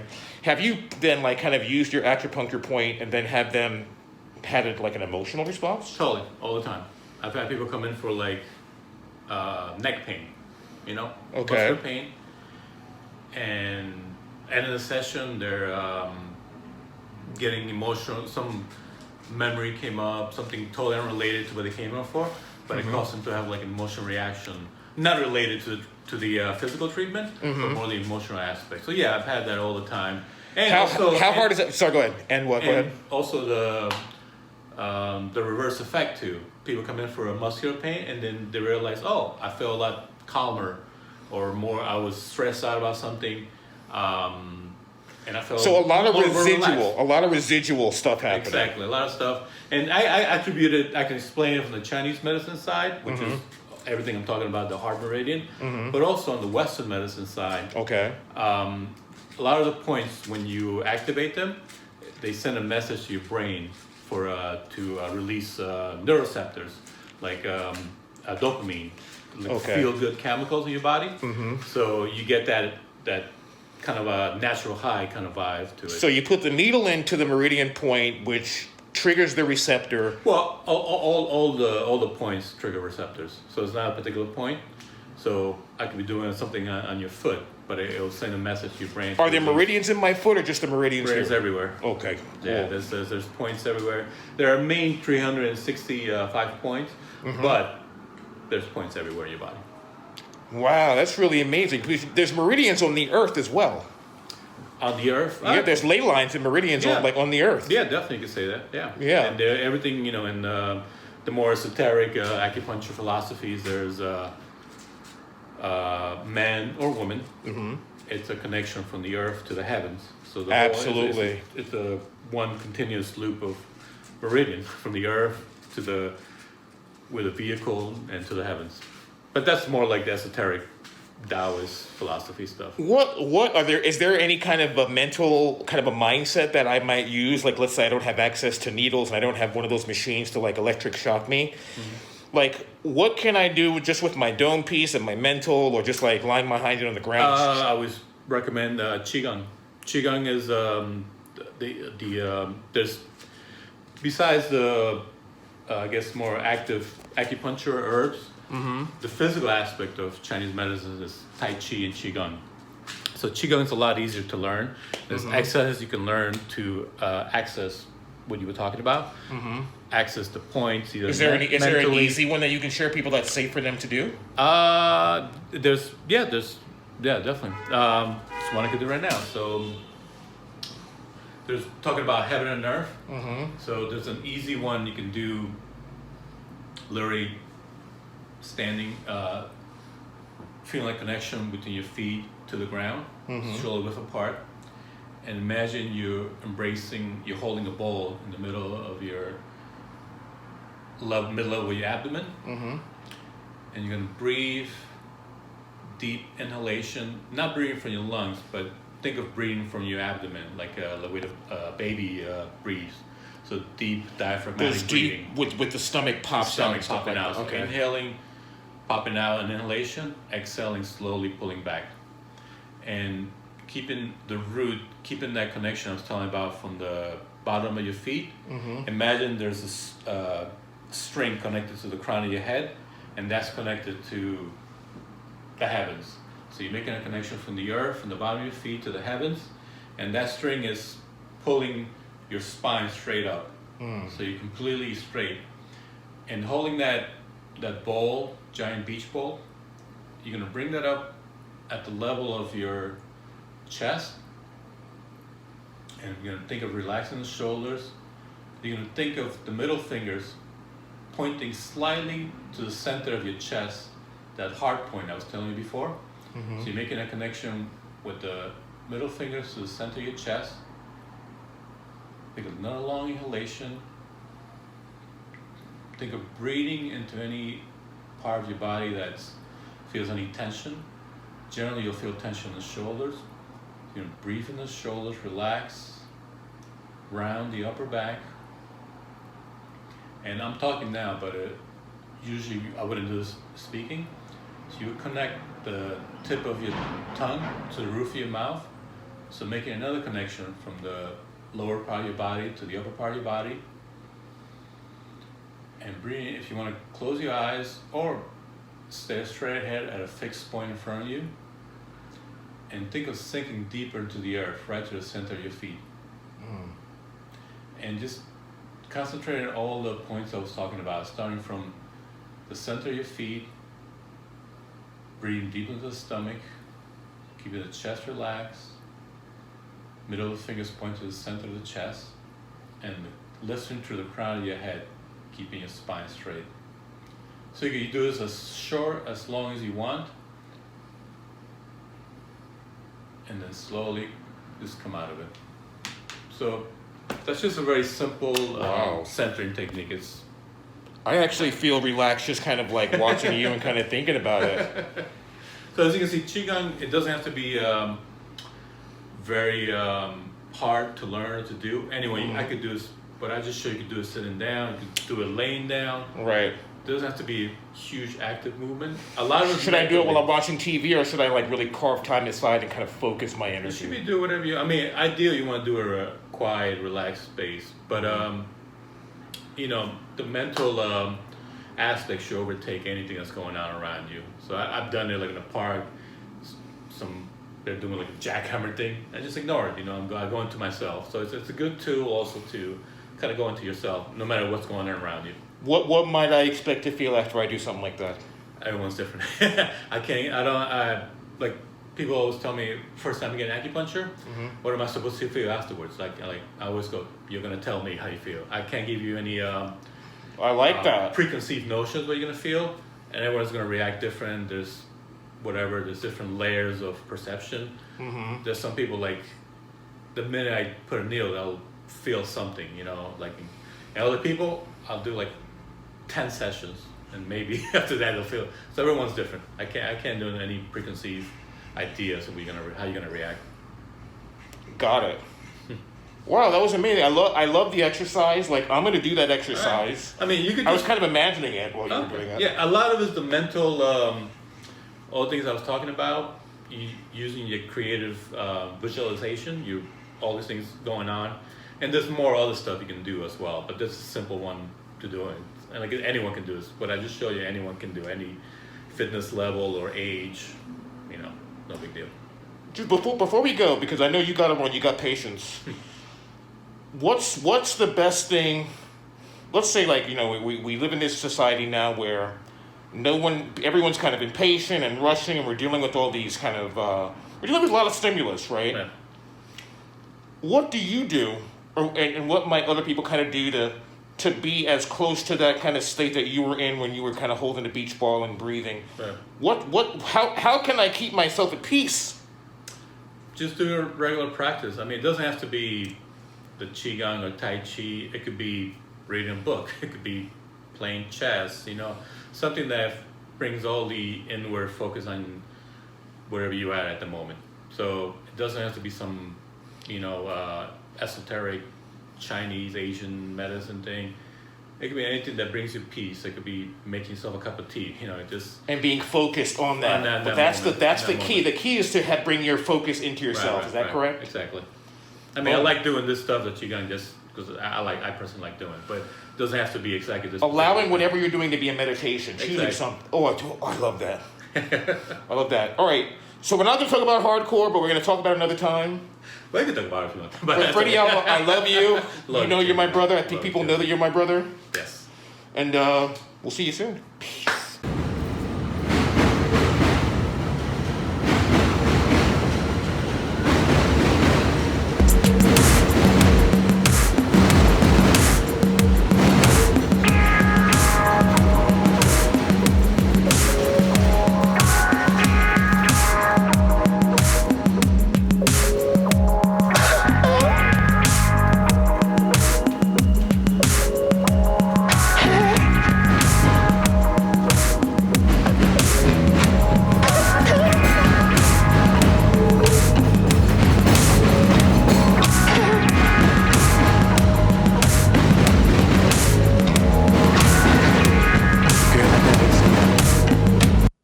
Why didn't you tell me you were here? I was waiting for you. What do you mean? All right. You know what? Fine. I'm sorry. You called me on my phone. Sorry about that. We have JamieBiss with us. Jamie's first, let me say hardcore kid. We're all hardcore kids, but Jamie, tell us a bit about what you're focused on right now from a music standpoint and in the kitchen. Well, right now, I mean, the restaurants, we're focusing on reopening after COVID and trying to get all of our employees back to work. Music-wise, just, really digging in lately on revisiting some Funkadelic Maggot Brain, I think. Oh, shit. My go-to. Yeah. Okay. Why that? Why now? Why do you think? I don't know, man. Ernie just rips that first opening solo that's like, it just melts your brain. And then it's got some pickup and some funk. And I feel like a lot of the new music coming out doesn't do the same thing for me as Funkadelic does, especially that record. Now you, speaking of funky, I mean, you're fucking rocking this shit in the restaurant world. Like tell us a bit about like the restaurants and when. I know there's Toro. How many fucking restaurants are there? I know I had the Amazing Hat. Like what? You know, it's kind of funny. Before the pandemic, we had Toro New York, Toro Dubai, Toro Boston, Little Donkey Cambridge, Copa in Boston, and Little Donkey in Bangkok. Wow. But COVID has slid in and took the life of Toro New York and Toro Dubai. No. Yeah, they didn't make it through. But, you know, every obstacle is just an opportunity. And so we're going to use that opportunity to do some cool new shit. I fucking love that. You know what I mean? And I love that because you mentioned Funkadelic. And whenever I think about Funkadelic, I think about that as a time when, especially those early records, because I grew up on like kind of later Funkadelic, but those early records remind me of the time when there's something brewing, something starting. I feel like my friends, when we were listening to those records, it was at the beginning of a band stage. Like kind of what's kind of cooking in your mind now about how you can continue to kind of serve folks kind of in the kitchen these days with maybe new ideas, or how are you approaching that right now? Well, right now we're using this opportunity to kind of, you know, break down the machine and rebuild it. You know, there's been a lot of issues in our industry, like the restaurant industry, about equity and equality in pay, in front of the house to back of the house, documented versus undocumented. So one of the things that we're trying to work on right now is a way to have it be more equal, level the playing field, restructure it to give people in our industry more stability. And what's stopping that? What's stopping that from happening right now? Biggest obstacle? Well, people believe in tips. You know, having a restaurant where you're tipping people is something that we've known, but you know that in itself can be really detrimental to people's livelihoods. You know, especially when you get out of the metro areas. You go to like a diner in Arkansas, or you know somewhere outside of Chicago, and somebody's getting, you know, maybe it's $265 an hour or $375 an hour plus tips. Wow. They're not having a steady income, you know, and then the employers get a tip credit to help them with their taxes. But what if we took that down? You know, then you have in a high-end restaurant, you've got somebody making tips who could make $120,000 a year, but the cooks are making $15 or $16 an hour, and they're barely hitting the poverty line. So there's, you know, our industry was set up and is operated in a way where it's hard to have that equality and of course the equity, you know, amongst is that normal in a business environment though? Because I mean, I work in sales and stuff, right? And you have team and you have a team head, or you have a head of a company. He or she formulates an idea that they want to take to the public, and then you bring on people to help you execute on that vision. Now help me understand why everyone that's executing on that vision deserves the same amount of equity. Well, when I say equity, I don't mean equity in the business. I mean equity in the opportunity. Equity as far as like a leveling the playing field. You know, like what is the leveling of the play? I think that's the part. What's the leveling? Am I getting the same money as the cook if I'm the guy that's, you know, making 120K in tips? Like, what does that look like dollar standpoint? Yeah, maybe it does. Maybe it is. And maybe it's, you know, having an all-inclusive system. You know, that's the thing that we're trying to figure out. You know, how do we make it so the dishwashers in a restaurant can make similar money or same money to somebody in the front of the house? And, you know, it's easy for me to say to do it because I can just say, okay, I'm going to change the way I do it and pay people. But then our restaurant is going to be different, and it's going to take a little bit of education for the guests to understand that, okay, in order for us to achieve this, you know, we're not going to have tipping anymore, and everybody's going to be on salaries or hourlies, and you know, it's going to upend the entire system. You know, but I think it sounds like a potentially more holistic environment, right? Because if I'm working in the establishment, I'm part of the family, right? It sounds like a family restaurant. And then if I'm someone in the public, I know that I'm spending, you know, additional dollars, you know, percentage above what I normally would to take part in this kind of environment where everyone is exercising this kind of equalish opportunity, and there's that kind of community or whatever it means. Like that sounds like it can happen, right? Like, is that like a price fix? Why is that not different? Is that different from that, or?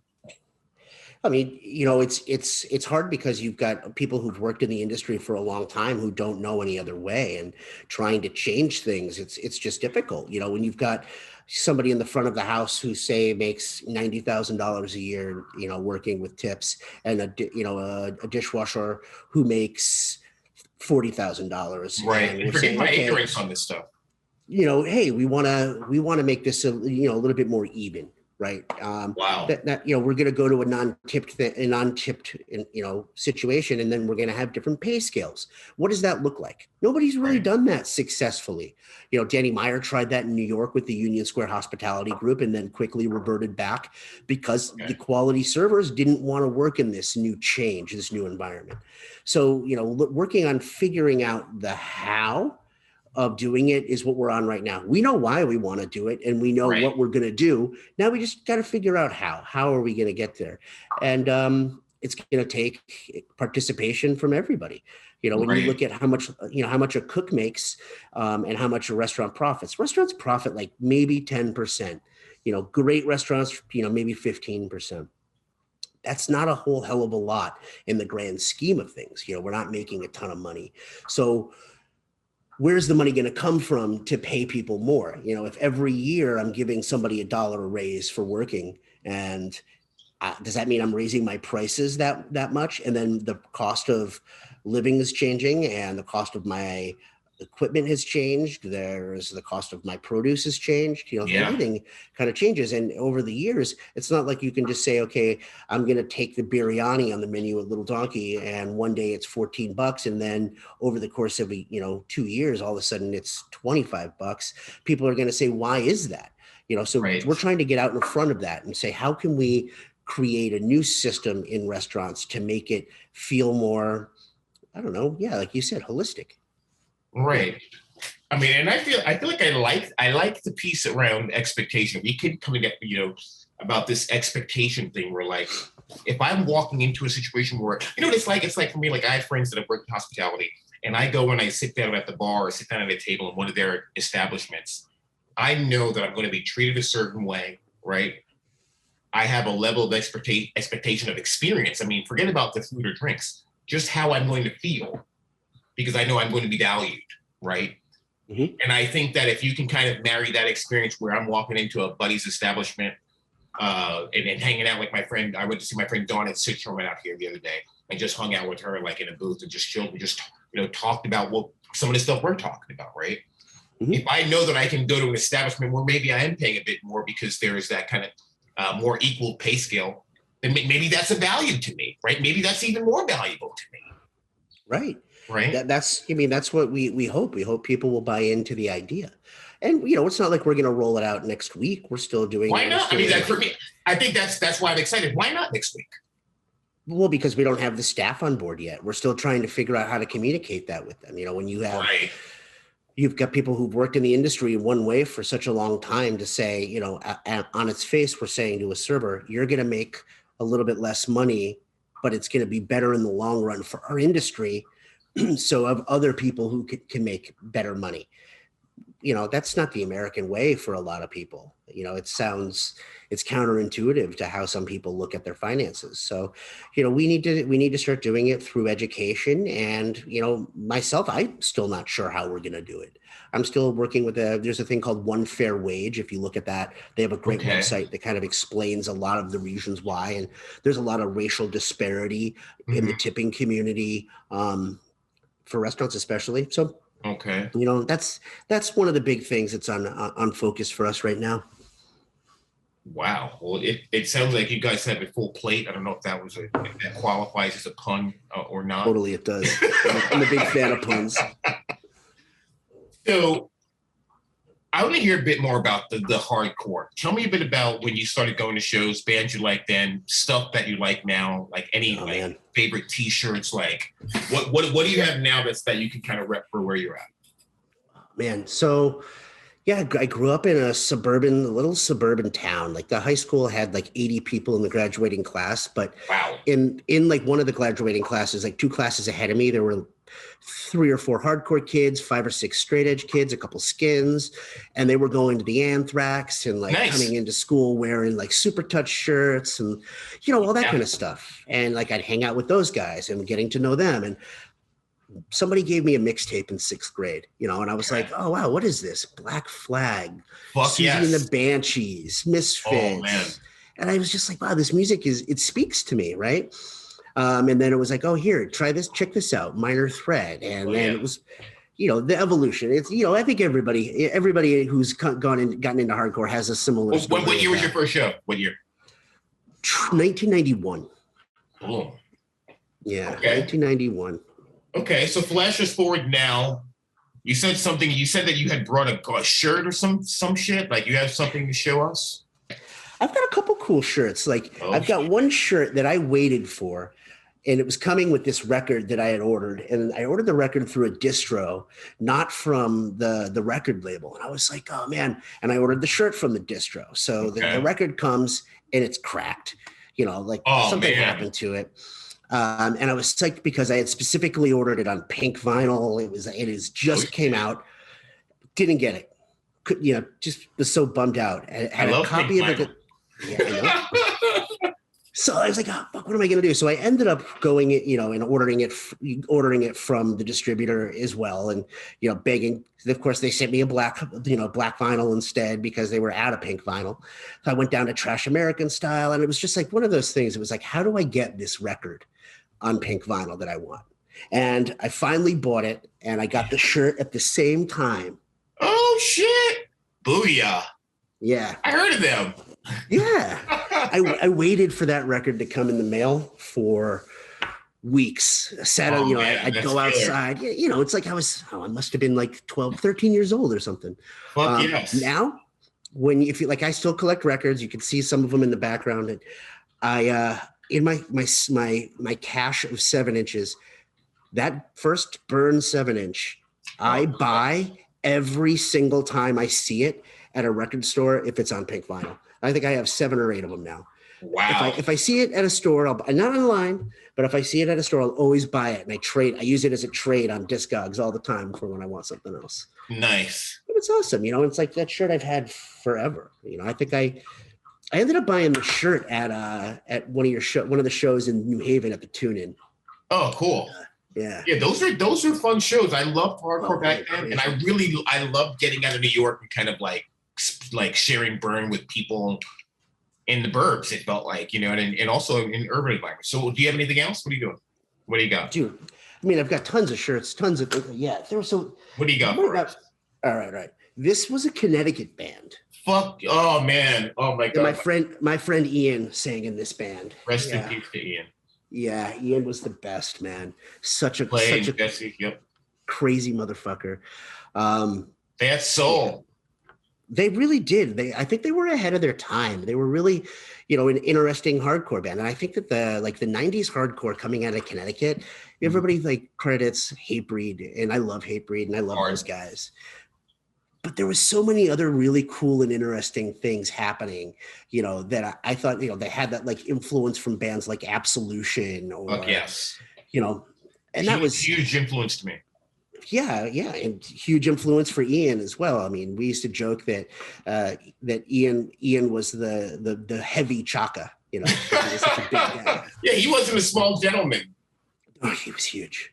Yeah, it was huge. And it was that was such a like formative time. Like those shows in Connecticut in the early to mid 90s were like, they were crazy, they were violent, they were frightening, they were humbling, but then there's this like camaraderie around it too. I wouldn't change it for the world. I mean, it really it kept me on a good track. I mean, everybody growing up was like, Jamie's gonna end up in jail or dead or something like that. And hardcore, like you're finding that camaraderie and like going to shows on the weekends and going down to New York City and like being terrified walking around LES trying to find ABC No Rio, like all of those memories, man, you know. And it really formed me, and it made me understand the importance of friendship, and it understand like that you can choose your family. You don't have to be stuck with the family that you're born with. And right. I appreciate that. Yeah, I appreciate that. So chosen family, right? Exactly. Chosen family. Are you married? Got any kids? What are you doing with that? I am married. My wife and I, Song, we married March 8th of 2020, right before the whole world went into absolute chaos. Wow. So we had honeymoon by pandemic and quarantine, which was pretty awesome. Tell us about that. What's that? What does that look like? Well, I went down to New York for a few days to check on Toro, New York, and then Song and I went and eat on an eating frenzy and had like a mini honeymoon. While we were down there, things got weird. Restaurants started closing. Social distancing became a household word. Yeah. People started wearing masks. And on our drive back up from New York, I laid off all the staff at Toro, New York, because we closed forever. Our landlord was not understanding what was going to happen. And I started furloughing all of our other employees in Boston on the drive. And we got back, got to the apartment, and then sat with each other for 5 months. Getting, the funny thing was we didn't live together before we got married. We both had our own apartments, and we would just, stay at each other's house, pretty much every night. But all of a sudden we went from having personal space to not having personal space. It was interesting. What have you done to make the most of it? Oh man. So we cooked at home a lot. I say that if we hadn't had that, we wouldn't have seen as much of each other. My schedule for travel was huge before the pandemic. I was out of town sometimes 2 to 3 weeks out of the month doing guest chef things or traveling and doing appearances or whatever. And I realized that I don't want to do that anymore. And now I don't have to. So we had a great time cooking. Song has been practicing Bikram yoga for 15 years. So when the pandemic hit, there was nowhere to practice. All the studios closed. She found a place online that sold a tent that would inflate and you could buy heaters for. So we turned her apartment into the yoga gym, and she started getting me to dabble in it. And now I practice. I practice for 3 or 4 times a week. And I love it. I never was a yoga fan. I grew up doing martial arts, and I thought that I was one of those guys that would be like, yeah, yoga's boring. All it is stretching. And then I started doing Bikram with Song, and I'm like, holy cow, this is an ass whipping. Like it's like sweating like you're at an underdog show, It's like I actually have a real reference point for that. Yeah. So yeah, it's CB's. What's the effect been on your kind of your mind, your body, that kind of thing? I've always been a meditator. Ever since I first heard the Cro-Mags and understood what Hare Krishna was. And I used to go to temple and I ate a lot of Indian food growing up because we were, vegetarian, vegan, whatnot. Right. Not anymore. And I really fell in love with that kind of religion, that kind of Eastern religion. But the physical strain while meditating that I found in Bikram has really helped me clear my mind. And also helped me lose some weight, lowered my blood pressure a little bit. Oh, good. Yeah, it's been great. That's amazing. All right. Well, I don't want to keep you too long. What's your favorite spice right now? Ooh, I don't think I have one singular spice that's my favorite. If you had to grab a handful of spices, end of the world, you're getting into whatever the arc is that's going to save humanity. You grab a handful of what seed? Oh man. Well, assuming that there's going to be salt and pepper, probably some sort of chili flake, something spicy to make something a little bit more interesting. Or I might cop out and say like a masala, like a chopped masala, so I could have a mix to make other things. I love that. Jamie, thank you so much. Where can folks that want to kind of learn more about what you're focused on and kind of what you're into, where can they find you right now? Not that they already probably don't know where you are, but in the kitchen. You can find me on Instagram at JamieBiss, or if you want to see some of the initiatives that we're working on in Boston and in Massachusetts in general, we have the MRU, the Mass Restaurants United, is a new kind of ad hoc not-for-profit that a bunch of chefs started right in the beginning of COVID to help restaurants figure out a way to restore and rebuild our economy through restaurants. And one of the things that was really exposed is that every other kind of industry has a spokesperson or has a way to reach out to people. And the restaurant industry was really left in the lurch. We were left kind of, we're the first ones to run and raise money for other people. We're the first ones to say, we'll do a charity event. We'll do this, we'll feed that. Nobody was there for us. We got left holding the bag of our own industry. And as we're watching things, just dwindle and die, and, we're legitimately watching restaurants die on the vine. We needed to get together to figure out a way to enact change. There were people like the third-party delivery apps, the Uber Eats, the Caviars, though they have a great place, but their revenue share system was making it so restaurants weren't profitable. That wasn't something that we could do. So, that was a big influence that we've had here in Massachusetts, was being able to get a cap on those during the pandemic, so they can only charge up to 15% to the restaurants. Otherwise, sometimes you buy a burger for $10 and the restaurant's only seeing $3 of that after all the fees. Wow. Yeah. Well, I'm glad you're doing what you're doing. It's inspiring. You're inspiring. I'm excited to see what you're going to do next. Me too. Jamie, thanks for joining us. Have a good rest of your night. Yeah, you too, bro. All right, peace.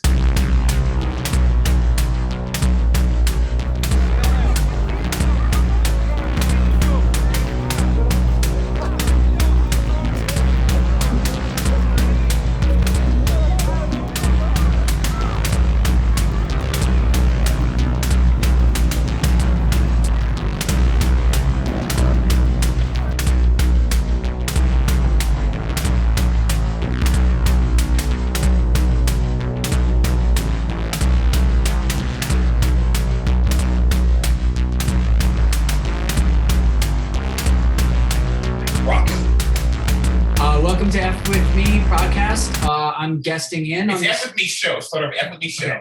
Welcome to F With Me show, and I'm your guest interviewer, Walter Schreifels. Chaka was so kind to give me the helm, and let me out of the closet.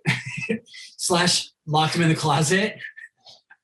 Chaka's in the closet. And I'm interviewing Marianne, and Marianne, I am just getting familiarized with your work. Chaka showed me some clips of you with you're just like rocking with synthesizers, and the energy. It's just like a little phone recording, but it was really just, I felt the energy of what you were doing, and the kind of connection and movement, and where your brain energy and where your intellect is like moving all these different things, but also how it's like pulsing through your body in this real amazing thing. And I'm a guitar player, so I play guitar, and I'm playing guitar, and I'm in this kind of world that somehow this like piece of wood is like kind of making happen. And I see you with all these incredible, to me, really futuristic, like scientific controls, yet we're doing, in essence, I feel like a kinship to what you're doing. That's my intro. I think it's great. Do you feel that? When you are playing with all these different synths, like what's your relationship to that? My approach is that I don't come to playing music or playing with the modular synths in any like planned fashion. I start and I let it take me wherever I want it to go. I don't know, like I just feel, I let it tell me where to go. And I know that sounds kind of like, what's she talking about? No, right on point. It's just like, I just start doing something. I don't think about it. I don't have anything planned. I just start playing and I start making music with that. I don't have any type of specified sound that I'm going for. I just let it happen. That's amazing. How did you find, like, guitar for me was pretty obvious, like, everyone's playing guitar, I should do that. And it was only after I could play that I kind of really discovered that sort of connection where you build this sort of friendship with the sort of energy of like, yeah, what's within you, but also what you're grabbing from, to get mystical about it, like what the universe tells you. How did you discover modular synths? Were there examples, obviously inspirations or something? Like what took you to that, to where you found this A, talent, because I think you're awesome at it, and B, this outlet, because it seems like cathartic. How did you find that? So I started out as a visual artist, and my job, I'm an art teacher, that's my job. And so being a visual artist felt kind of stale, and starting to play synths on, I guess they're like VSTs, like the native instrument stuff on the computer. So I started out with that. And then my husband, who was really into guitar and then like super into record collecting, he started watching these like demos of modular synths. And when I looked at them, I was like, this doesn't make any sense. Like a keyboard, you press a key and it makes a sound. With this, it's like you got to connect to this and this and this and this. And like looking at it didn't make any sense. So at first I thought it was expensive and it was like complicated. So when we got the stuff, I started kind of feeling it out. And I was surprised because I really enjoyed it. Like I really enjoyed making sounds. Like with the synth, a lot of times they have the presets on them. And I feel like that limits my creativity because I'll just go like right to a preset, even though I probably shouldn't. But with like the modular stuff, you just can't do that. You have to do everything from scratch. So I started out with just kind of like loops that were pretty boring, and then started to grow my collection and started to evolve into like a sound that I actually really like, and I think it's like pretty complex, layered stuff that isn't just like a loop of the same thing over and over again.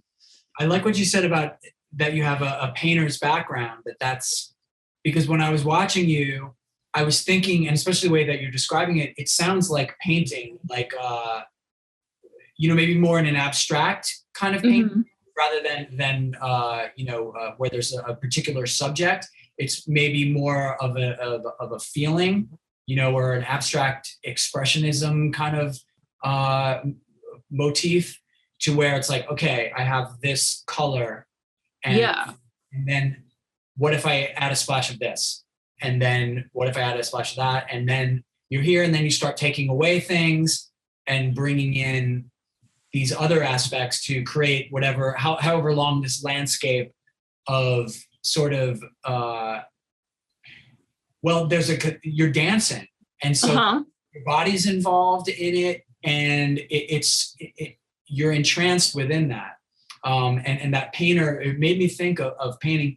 And what you're saying about the modular sense, it's almost like you can go into Pearl Paint. Well, Pearl Paint, RIP, it's not there anymore, but whatever your art supply store is. And of course, there's the generic paints, we want Cyan or whatever, Amarillion or whatever. Is that a color? I think it is. It is now. Okay. So, and then you can take those paints and mix them to being something very unique to you, and create something that is more not only unique to you for the sake of being unique to you, but because it reflects back and makes you want to move. It's like I'm creating something that nobody else has created. Yeah. It's 100% me.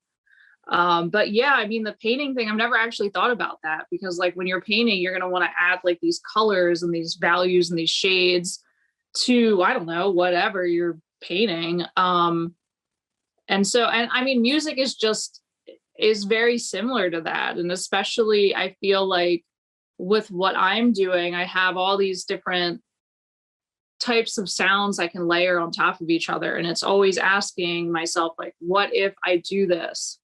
And it's hard to, once I take something away, it's hard to like get it back. So I also like that ephemeral nature of the modular synth stuff. I mean, there's definitely some people that are going to take a picture of their patches and remember them. But I'm like 100% happy taking something away and then never being able to get it back. I'm like, well, that's gone and that's fine.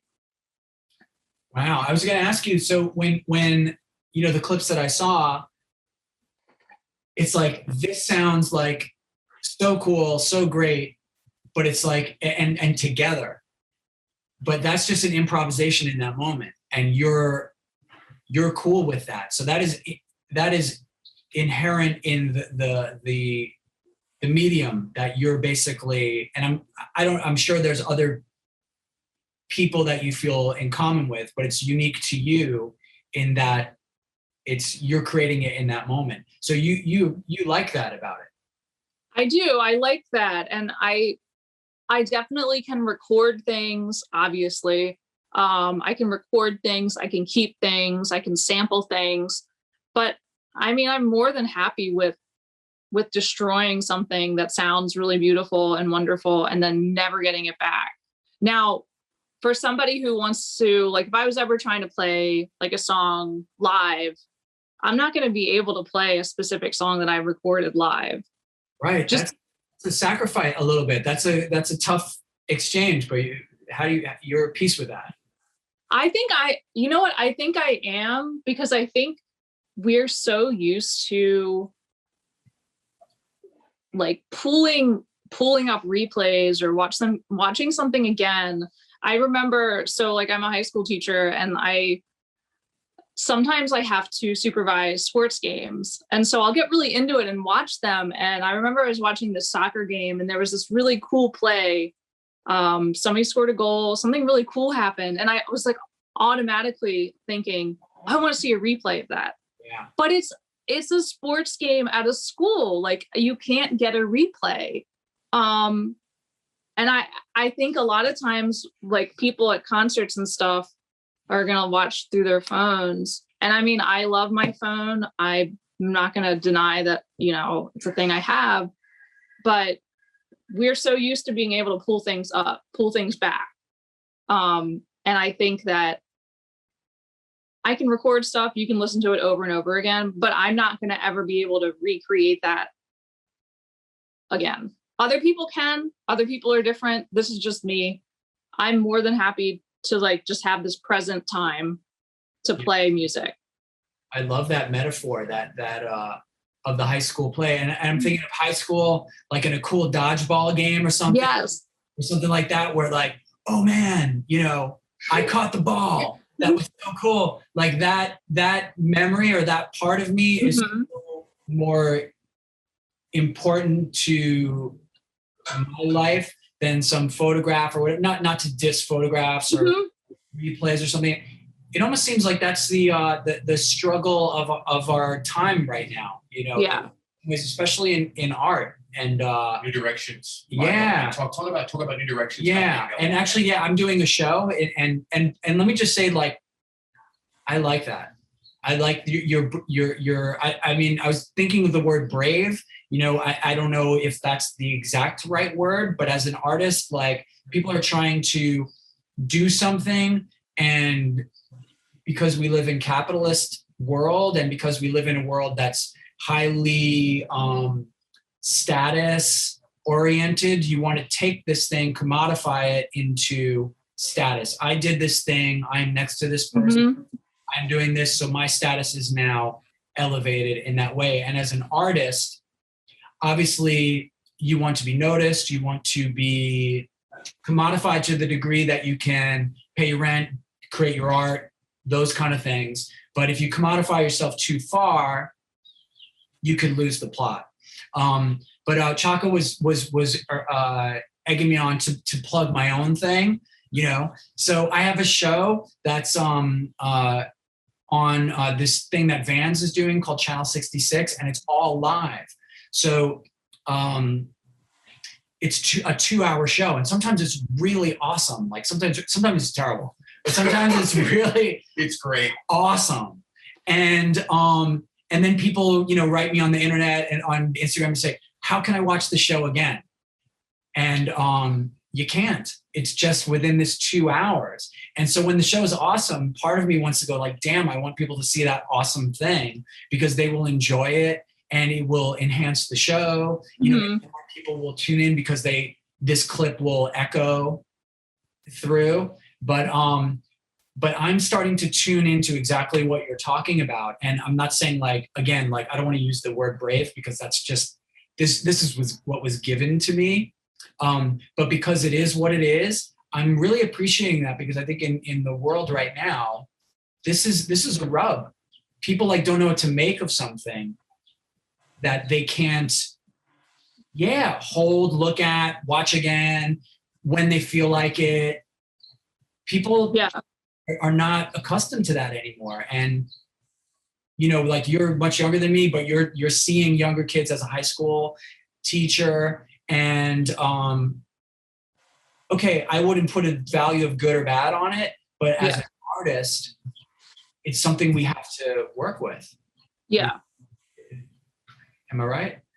Yeah. I mean, you have to like be outside of the constraints, but like work within the constraints, or else people, I guess as an artist, you want to be accepted and you want people to see your stuff, but then you also like want to be different. Yeah. So yeah, I mean, you have to. Yeah. It's a pretty wild open time, you know, like I'm watching you play and I'm picturing you like picking out these modular synths and picking them to taste. And I don't know what each module costs, but you're like obviously invested in these different sounds and you want to make use of it and all that. These are your colors, your tools. Mm-hmm. And how do you move forward as an artist and have people, how do you mark that progress? I think as an artist, like you want to have those, and not to be like, I don't know, not to be like cool or holier than thou that someone doesn't see it that way. But I think there's something to art that is like pure, that you need to, on the one hand, create pure things that are directly connected to your emotional feeling and what you're drawing from the universe, which I would describe what you're doing. Yes. And also being able to mark your own progress by your own criteria. And also as you're putting it out, that people are going to be interested in what you're doing. You know what I mean? Yeah. So you have to like marry what you want to do with what people want to hear or find your audience. Yeah. Because people don't want to hear, you know, you're never going to hear like that song that, you know, Chaka and me are working on the radio. You're never going to hear like my husband and I's like project on the radio. Because it's just not like a mass. It's not that kind of thing. Mass audience product. Yeah. Wait. I mean, me and Chaka. You and I are working on we have a song together. What's the band called? Was I not supposed to say that? No, say it all. Spill the beans. People are talking in Bushwick about a new band called Sex Proxy. No, my God. I don't even think we have a logo yet. I've got a few ideas right off the bat, just coming right to me. I'll pitch them. Marianne, it's such a pleasure to meet you. I have to go bring the car back to my wife, but I love what you're doing, and I'm so and you're thinking behind it, and I'm really excited for Sex Proxy and to tune into what you're doing. And I'm gonna let Chaka out of the closet to kind of just. That's cool. Nice. Yeah, nice of you. Let me just help you out, Marianne. Great to meet you. Hope to meet you in RL. Yes, that would be amazing. Bye. Bye.